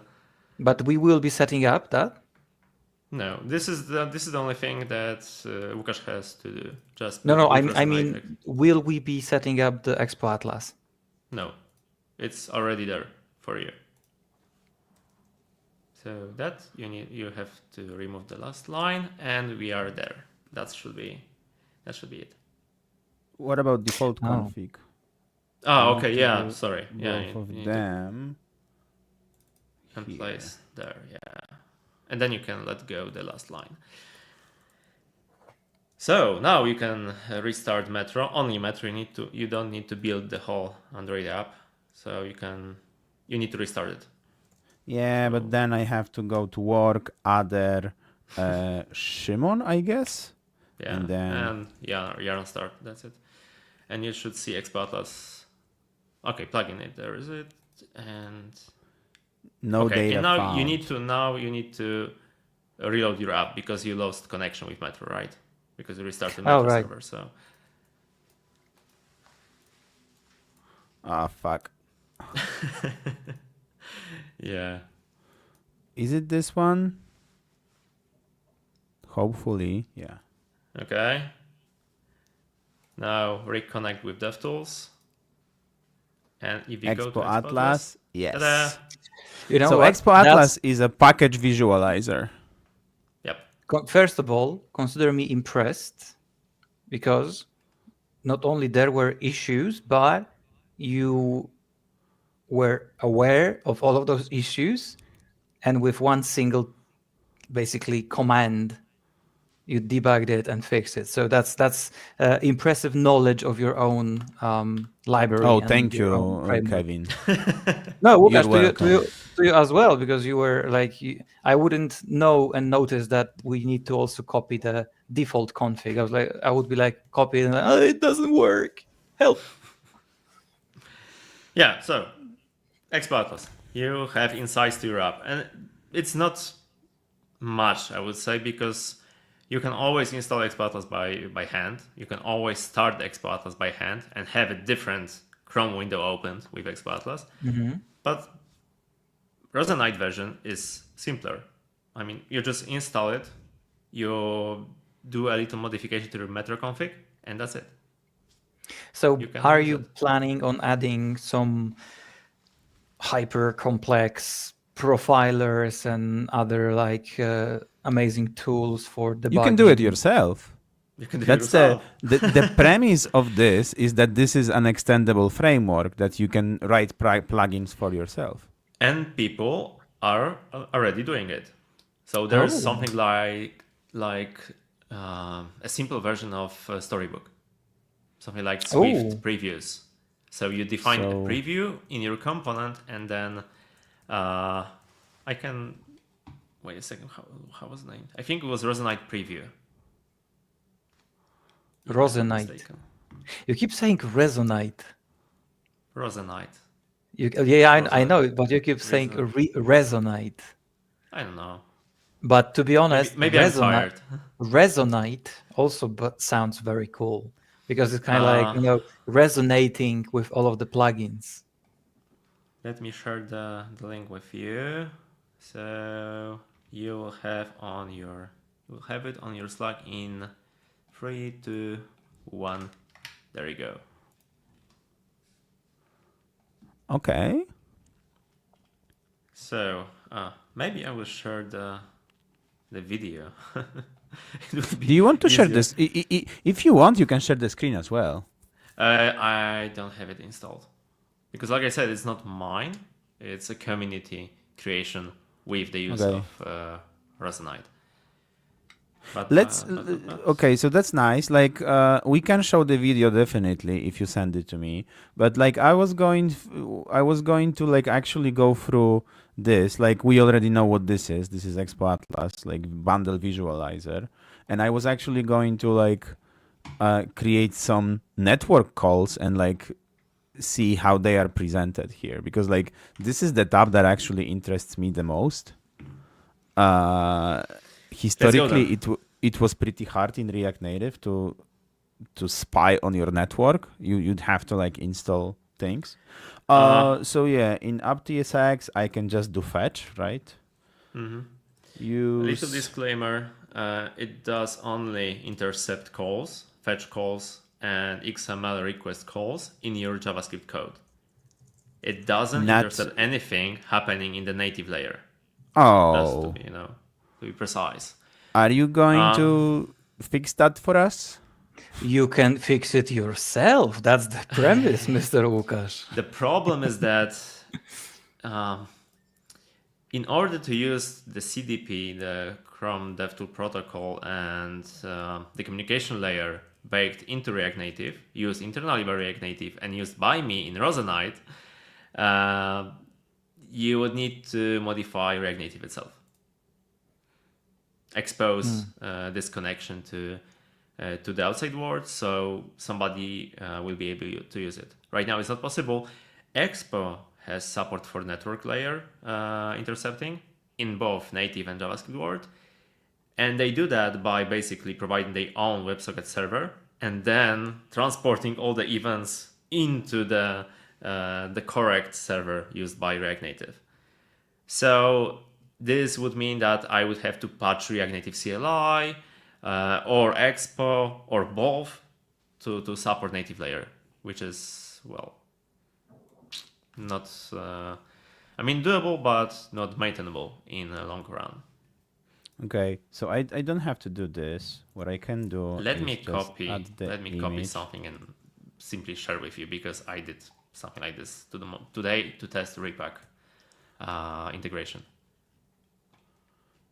So basically you can put a button in your code, create a listener, and then use this. I've just shared with you a line on Slack. Okay. There is one more thing you need to do, unfortunately, or fortunately. You need to import a hook from network activity plugin. There's use network activity DevTools, I guess the name is. Sorry, because so I displayed an image, Wait, and then does this image show up you in need network? to import the hook. Oh, okay. Yeah, sorry. So Yeah, the hook in the app. There, it's mentioned in the exactly. Technically, I could somehow maybe make it automatically applied, but I feel like having people explicitly opt in is better than having things applied automatically in this case. So images won't be captured. So first of all, images won't be captured because those are not baked by fetch API in JavaScript. But all your actions calls or your fetch calls will be captured. Okay. And usually you care about those. So I shared with you the fetch call to some open API you can use, and there will be some data returned. So I can just do this, and I can do this, and I can do this, and remove the semicolon. Yep, thank you. Okay, and then I go to this, and I guess I have to record, right? No, it's already recording. It's a little misleading. I need to change the icon because that's the third time I heard that somebody thought they need to click it. It's already recording, so. But okay. The thing is that initialization takes time, around a second, because the plugin needs to connect to DevTools. So it's better if you want to test it to assign it the fetch to some button and just click the button. Just give some time, a second, for it to initialize. Okay. So button, and then this is no longer a use effect. This is just a function.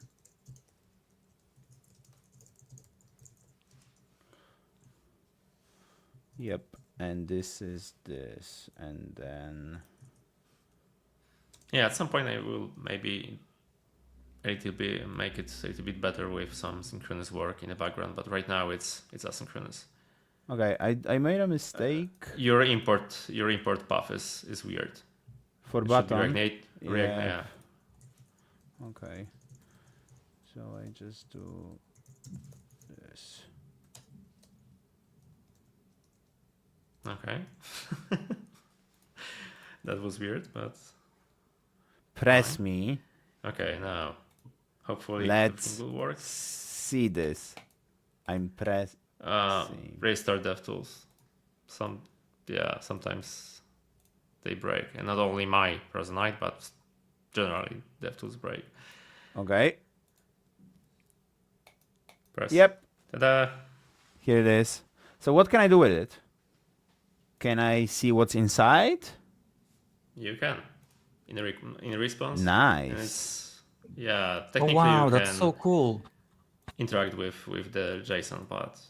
I feel like that was usually one of my biggest problems with debugging React Native, that I couldn't easily access the network tab.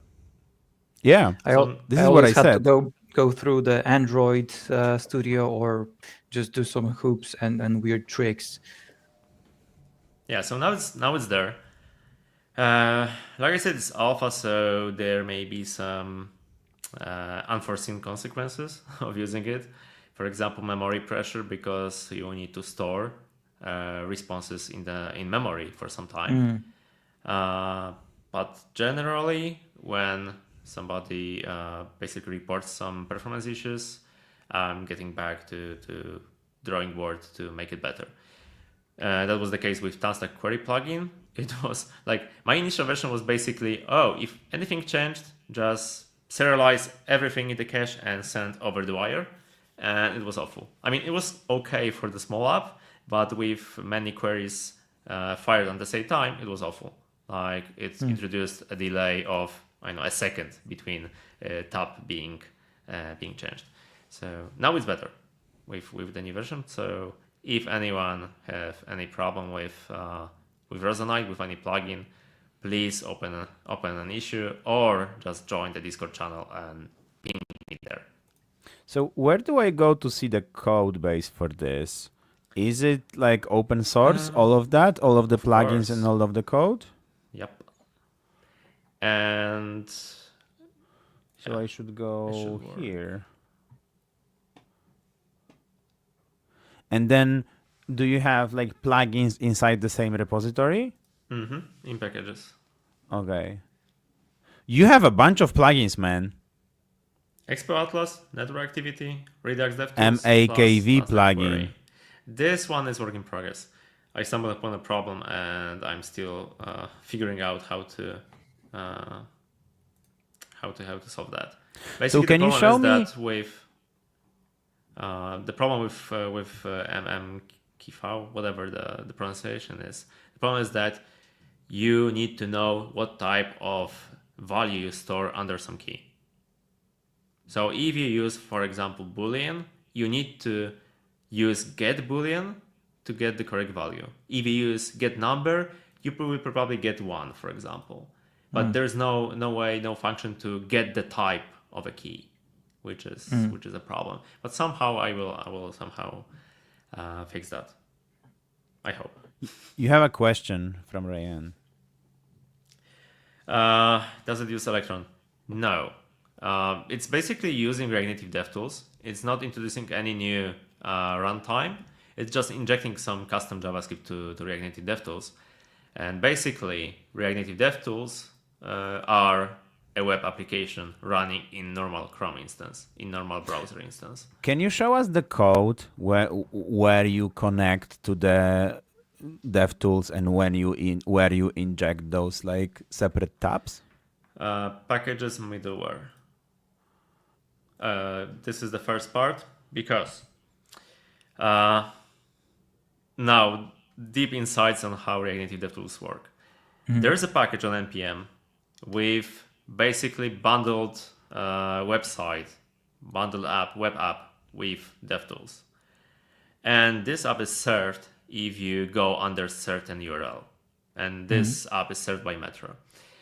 So the thing I did, if you go to source and then to patch something, there will be DevTools URL patch.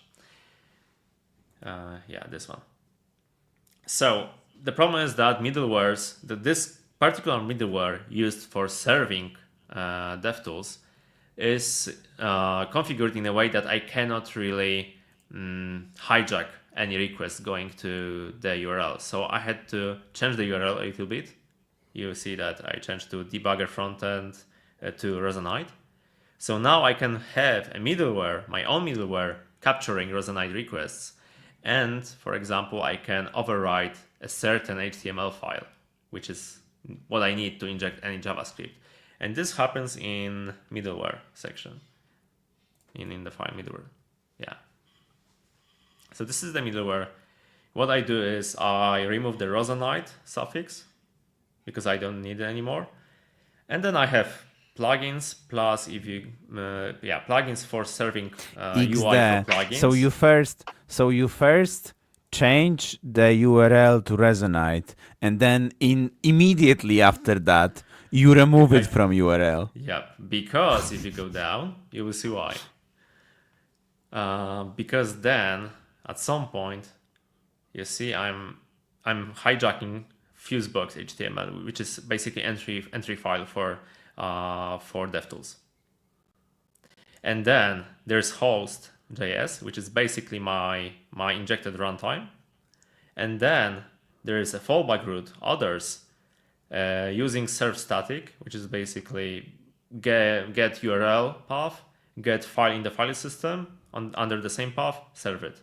So by removing the Rozenite, I can basically serve any, let's say, if I don't overwrite anything, I would just serve whatever is original in DevTools. So I basically overwrite just Fusebox HTML, and that's it. And if you go back, because this Fusebox is rendered with templates, and you on the left side, you see the directory named templates. If you go down, this one, yeah. There's this entry point.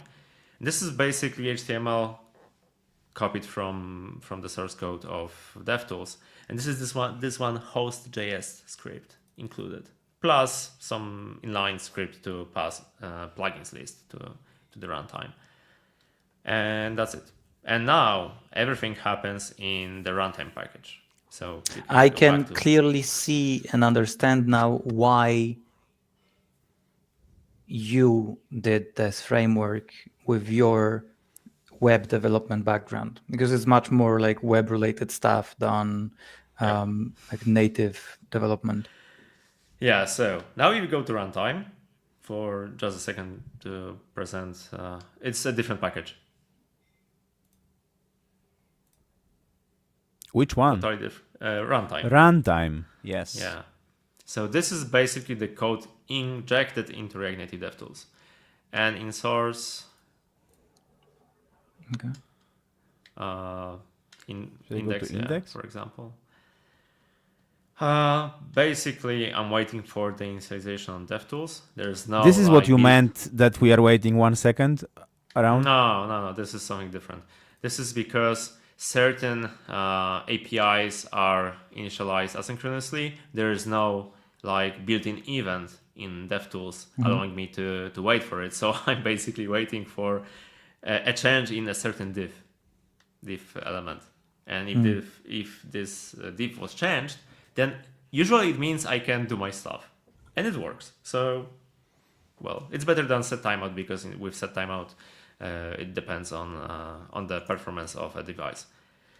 So there we have some console logs, and then I load plugins. So now we can jump to plugin loader.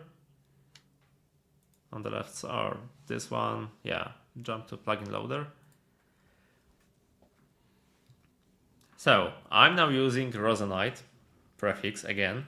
So the middleware you just saw before will pick up this request, and it will serve this directory from a plugin you selected or you installed. And that's pretty much it. I have a create panel function which basically uses Chrome DevTools APIs to create this tab, and then a panel which is basically a content of a tab. And in this panel, if you go to rn DevTools directory and then select plugin view, this one, and look for iframe, because basically every panel. What's Chrome DevTools internal APIs. Okay. Which are, and the way how this whole thing works is also magic itself, because basically I need to import certain files present in the code of Chrome DevTools, but obviously there are no types like published anywhere. So I had to write my own types for each file, for each API I needed from the source. And then if you go to this rn DevTools frontend file, yeah, this one. So this is basically importing from absolute path, from Rozenite. But generally those imports stay in place. They are still present in the output, in the code you produced by a bundler. And they are resolved at runtime. And on the right time, I have legacy JS available, I have SDK, and so on. So I can basically use those and, for example, define panels.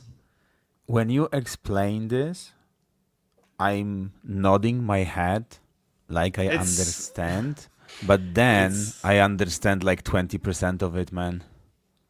Because like,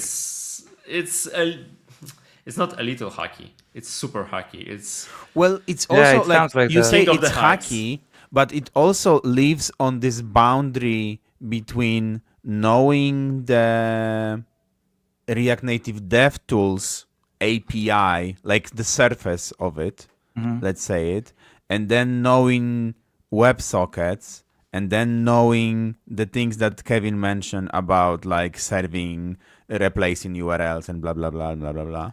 Yeah, it's like it's just like if you would say, yeah, in order to get into the bank's vault, I only need to wait for the bank CEO and then catch him, then steal his face, then learn all of his behaviors and all of the practices he does once he enters the building, and then I'm in, and I can invite all of It's my okay. other friends to get into the I think bank. there is this video on YouTube or whatever, I don't know what it is, but in order to create a hamburger, first we need to invent the universe. Yeah. Something like that. But- Because, yeah. because that's actually what my question would be. First question would be, because yes, once you explained it, it makes sense, but it's so, I'd say, handcrafty. It's basically like, oh, I just open the DevTools and I block this one request, and then I open the Surfshark, and then it's not a bit hacky, as you said. It's hacked completely. And my question would be, how the fuck did you find like types for that, or any other guidelines? Did you just spend so much time catching requests and then analyzing what is being sent? Because it's you don't all open have source. internals, right? I mean, It's yeah, all open okay. source. With Yeah, types. but do they export the types?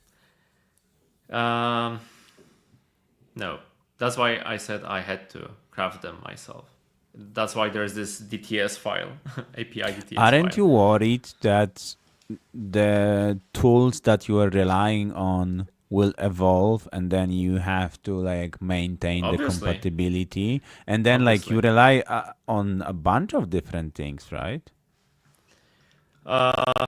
Yes and no. I mean, certain things are unlikely to change because they are part of Chrome DevTools. So if they change something, they will have to provide some support for the older Chrome extensions, for example, because they also use the same APIs.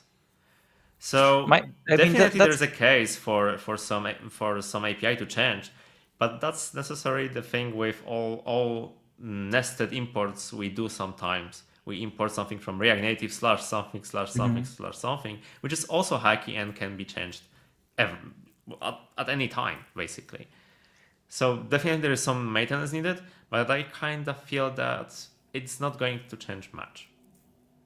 That makes sense, because like how often do you change file naming convention? It wouldn't make sense that much. But this is one part, and the second part is the other way to implement that would be to basically fork the whole DevTools, the whole UI of DevTools, build it myself with the all the like the people for React like Redux DevTools, and then MobX DevTools, and then like all of those other packages, like programs that I mentioned at the beginning.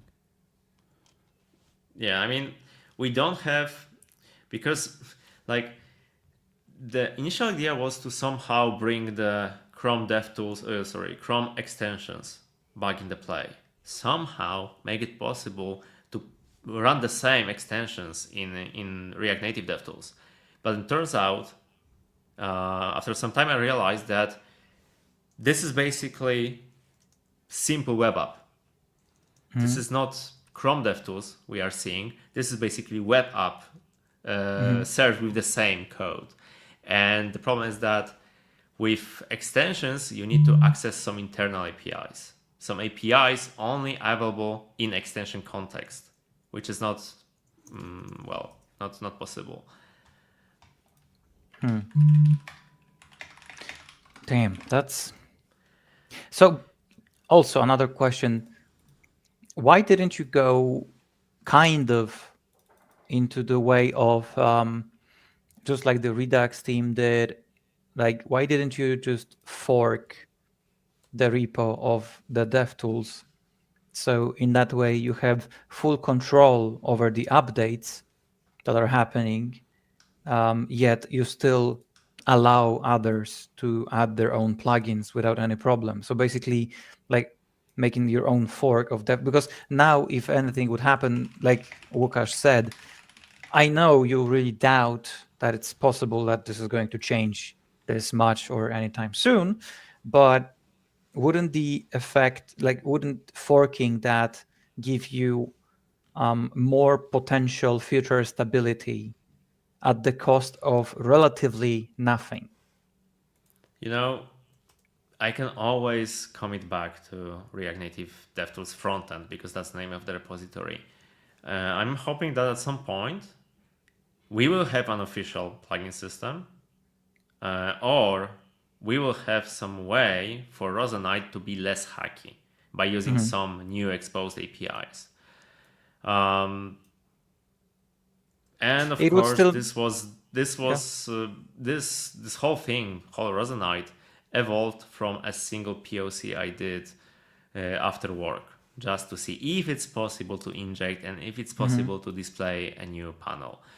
So obviously, if I would be there at the start again, thinking about maintaining Rozenite for ages through React Native 1.0, for example, at some point, then I would probably fork it. But at the same time, I would put a lot of burden on my head.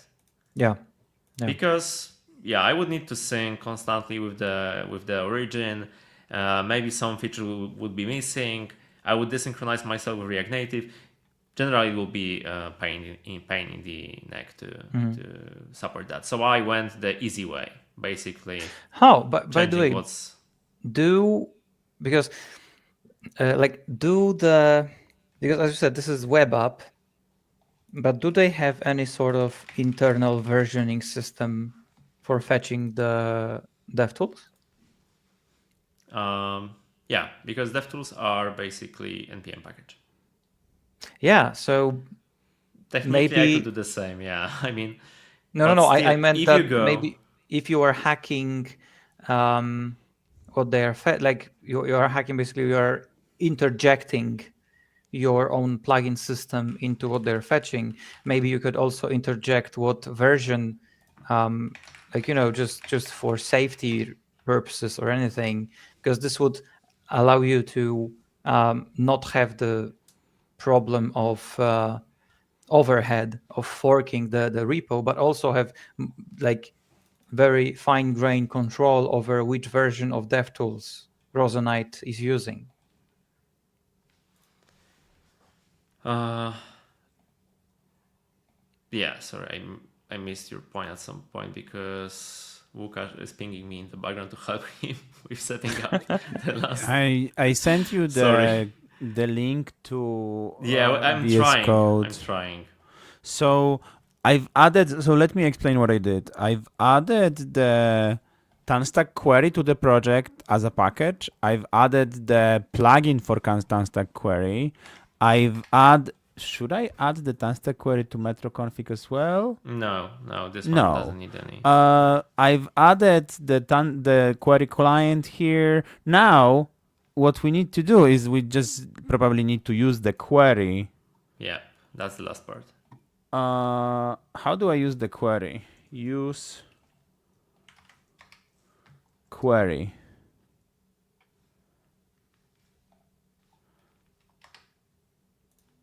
I'm trying to join your session, but it's okay. It's a hook. Yeah, one day we will set it up. I also I would like to one day set up some nice system for playing background music. This would be fun to have. You can play the background music. No, not through StreamYard.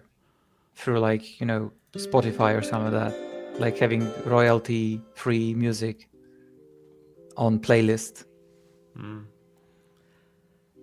Yeah, I don't know how to use TanStack Query, honestly. That's why you should use Cursor and just ask. Yep, copy the query part and okay, you place send me of something? query function. No, I mean you are in the exactly. Just copy the query line and replace getToDos with your fetch function, but obviously turn the fetch function into a function. So create a function which will call fetch. Okay.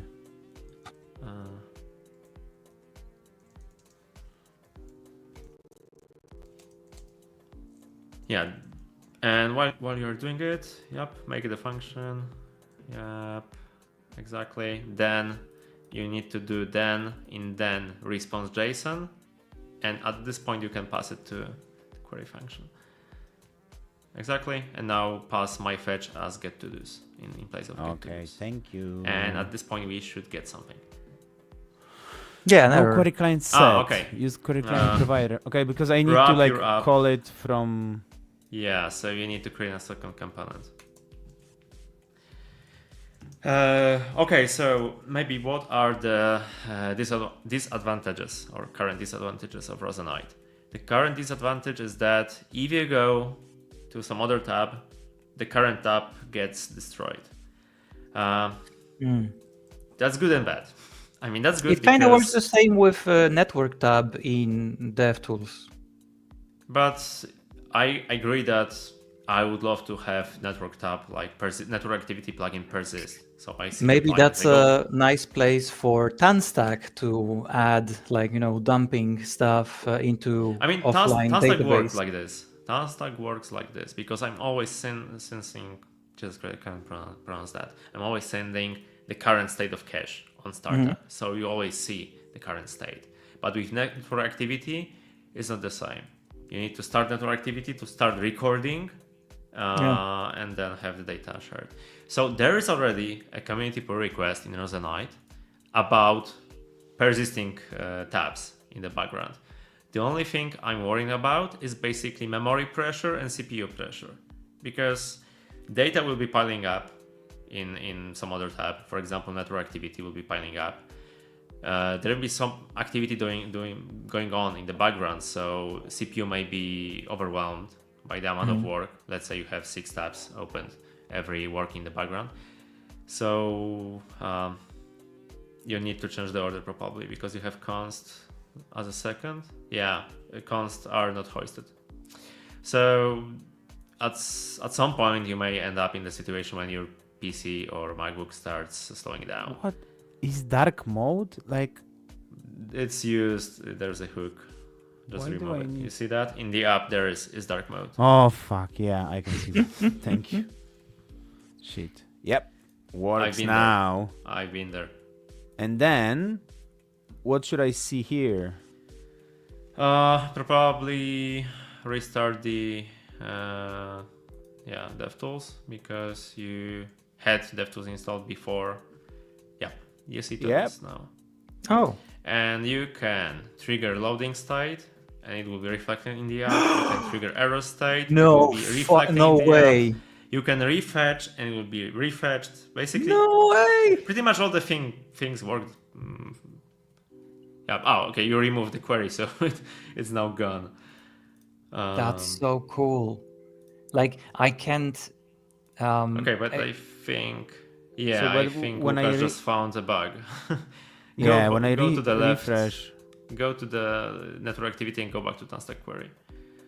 It seems there is some kind of race condition happening. Okay. So I will note it down for Alpha 8, but generally, pretty much everything works. Bro, I like so many times I've been creating some sort of hacks to trigger it.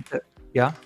Do you have maybe the actual weather app that use query under the hood that we can actually use on the actual project and show this? Because this is pretty powerful and with my simple setup we cannot show this.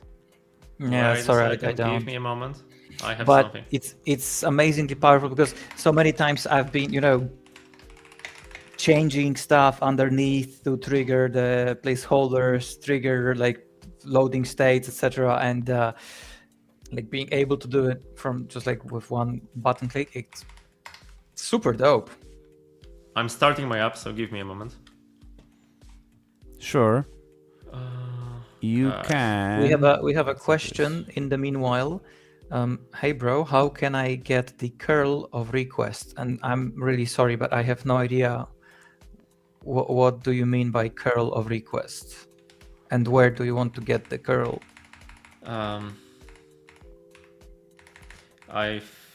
Well, one thing can be, what if I want to copy the request from network activity? And I guess that's the question, how to copy the query from network activity, because in Chrome DevTools, in network tab, you can just right click. Yeah, exactly. You can right click and export to curl, for example. It's not there at this point, but well, there's nothing stopping me really from building it, basically providing such option. The other option that was requested is the ability to hijack WebSockets or spy WebSockets and observe how the message flow, like you can do in mock WebSockets.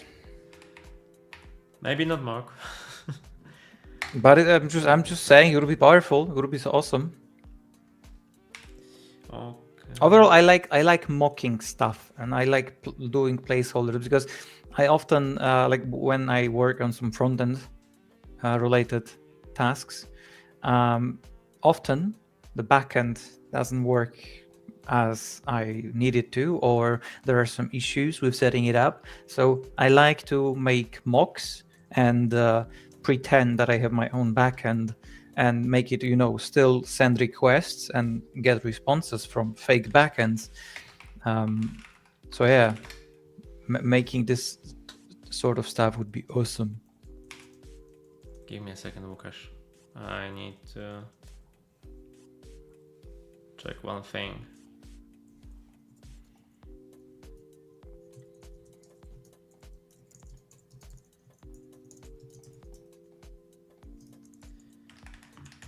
Okay, let me just install the package by hand, because my local app just broke without any valid reason, so I will just install it by hand.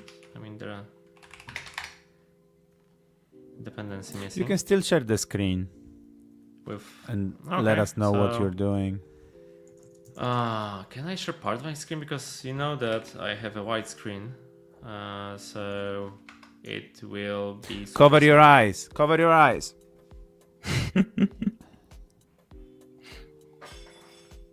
I'm prepared now. Wait. Entire screen. Let's go. Bang. Oh, entire screen. That's ballsy. Ballsy? Sorry, I broke something again. I need to fix this. I will close all the tabs with so many of them. Oops. That's the one. Free calendars? Why have free calendars? Some ChatGPT, Google Meet. But I don't see your screen. Why? Maybe because it's something broke for me. I'm adding you to the screen, but then I don't see your screen. I mean, I don't see it either. So maybe it's because it's... Yeah, something broke on the... Okay, let's stop screen and I will try again. Share screen. Entire screen. Okay, what about now? It doesn't work, no. Okay, so that's us. And this should show the screen. But it doesn't. What about if I share my screen? Will it work? Okay, my screen works. Why doesn't yours? Because probably mine is... Could you maybe place... No, okay, screen? it works now. Okay, it works now. So, let maybe open something like Rozenite Dev to have some better background. So this is the app. This is DevTools. And for example, I have TanStack Query. I will go to network activity and you see 3, 4, 5 requests in place. If I go to to-dos and I click trigger loading, it's loading. Trigger error, it's error. If I click refresh, oh, nice. you see the blink saying that the request is going out. Yeah. The same with invalidate. Yeah, reset, remove, pretty much all work. You get the correct number of observers, so this is totally valid. I can go offline. For some reason, I think this is the bug in DevTools themselves. I mean, TanStack Query DevTools, because I checked it multiple times. It's false. Now when I try to fetch, it will be paused because there is no connection. Okay. I click again, I bring the connection back, and the fetch happens automatically as it's supposed to happen. You can inspect data. That's also. Can I change? Ooh, I don't know if I can change. I didn't check that. Experiencing new things. Lorem ipsum. Okay, so that's something I can probably do, but to be honest, I wasn't even aware that you can change things like this. Okay, I cleared something. Nevertheless, the same applies to query parameters. Not everything is, let's say, valid, because certain things cannot be sent through the wire, or cannot be sent. For example, query function, of course, is not the query function you have on your phone, because you can send functions. But technically, all other properties should be valid, the same as on the device. The problem with having TanStack Query in place, DevTools, was that there on the left side you have a single query client instance, and on device you have a second query client instance. And technically there is no way to synchronize it. I mean, there is no built-in way for synchronization. So I kind of need to mimic what users do on the device side. So if there's new observer, I have an event, I'm sending a message through the wire, and on the other side I'm basically creating a new observer from scratch, giving it some fake query function, for example, just to have it displayed. And this is basically it, going back and forth with some fake data in place. Yeah, and there are mutations, and I think it also works for mutations. This is such a powerful plugin. So you see what you sent, you see the state again, date. The same applies for network activity if I send something. Blah, blah, blah. I see the post, and I can go to response and see the response. Can you modify the data? I'm in network activity, no. I mean, because it's too late. The request is already sent. No. I mean in TanStack plugin. It's possible, but as we discovered some time ago, it's not implemented yet. I mean, I just discovered it's possible. I think like this would be like a powerful mocking system. Maybe not mocking system, but just testing how your UI react for. Yes, exactly. This is what I'm saying. So I guess I can implement that as long as there's some kind of event. Oh, okay, I know why it's not working correctly right now. Okay, because I'm not listening for any query cache changes on the UI side, on the DevTools side, because I don't care about changes. I mean, I thought I don't care about changes on this side, but I should care about query updates when data is changed. So I can send the request back to the device to synchronize it. So yeah, it's probably doable, but not in place at the moment. And that's maybe okay. Redux. With Redux, there's a small problem.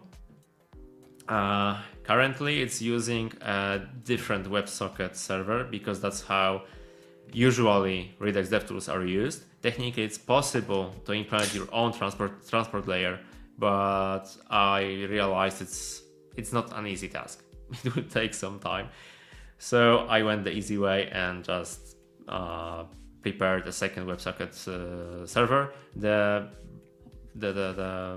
The bad side of it is that now we have lost this nice scoping. So if you open your DevTools for the device A, you still need to pay attention to the instance name, because you may be picking changes from, for example, iPhone, not Android. But generally, if I go there and start counting, it goes up, it goes down.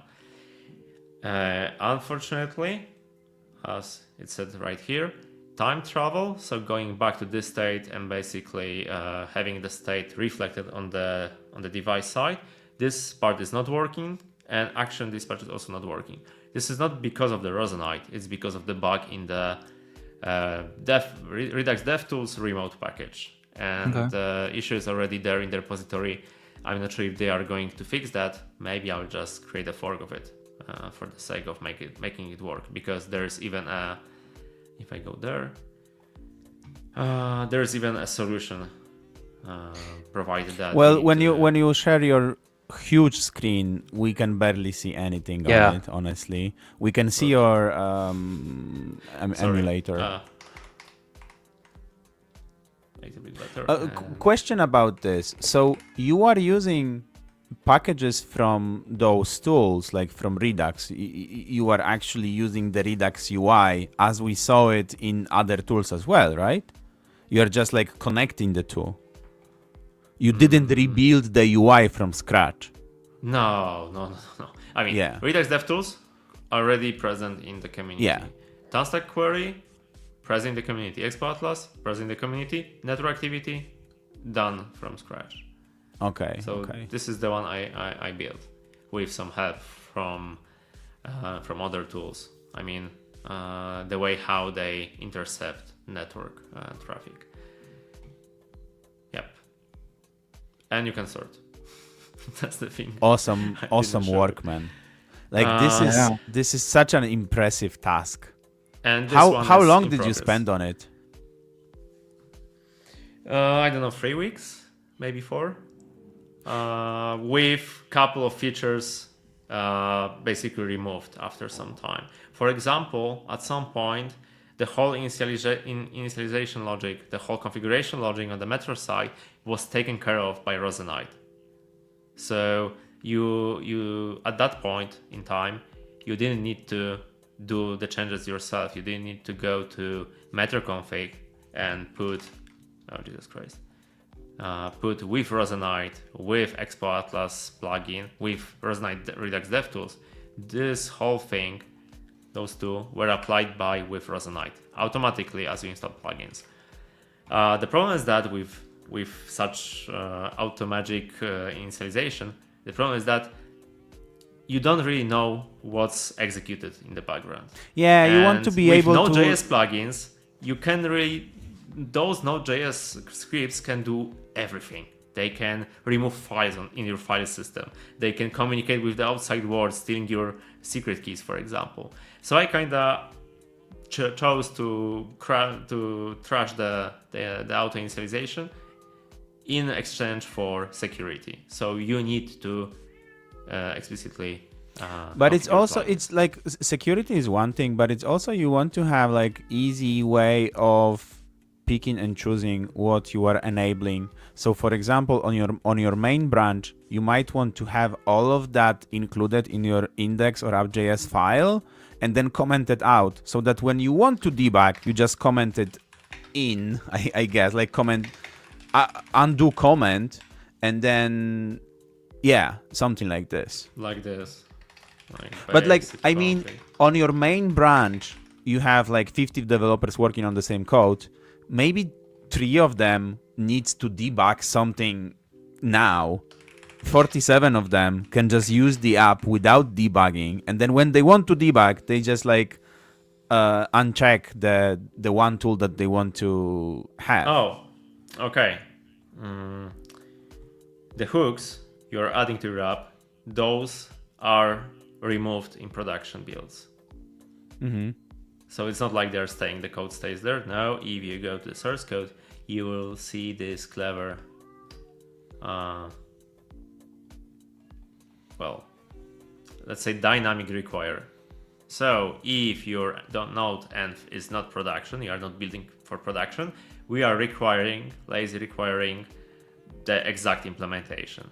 If you are building for production, you are returning null in place. So yeah, technically nothing stays in the app. And Metro plugins, those don't modify code in any way, so those don't need to be removed. Yep, and that's pretty much it. So let me stop sharing, and I guess we can wrap up on this. Yeah, I'd say so. Kevin, do you want to say your thanks to everyone? Yes. I mean, I'm sorry. It's late.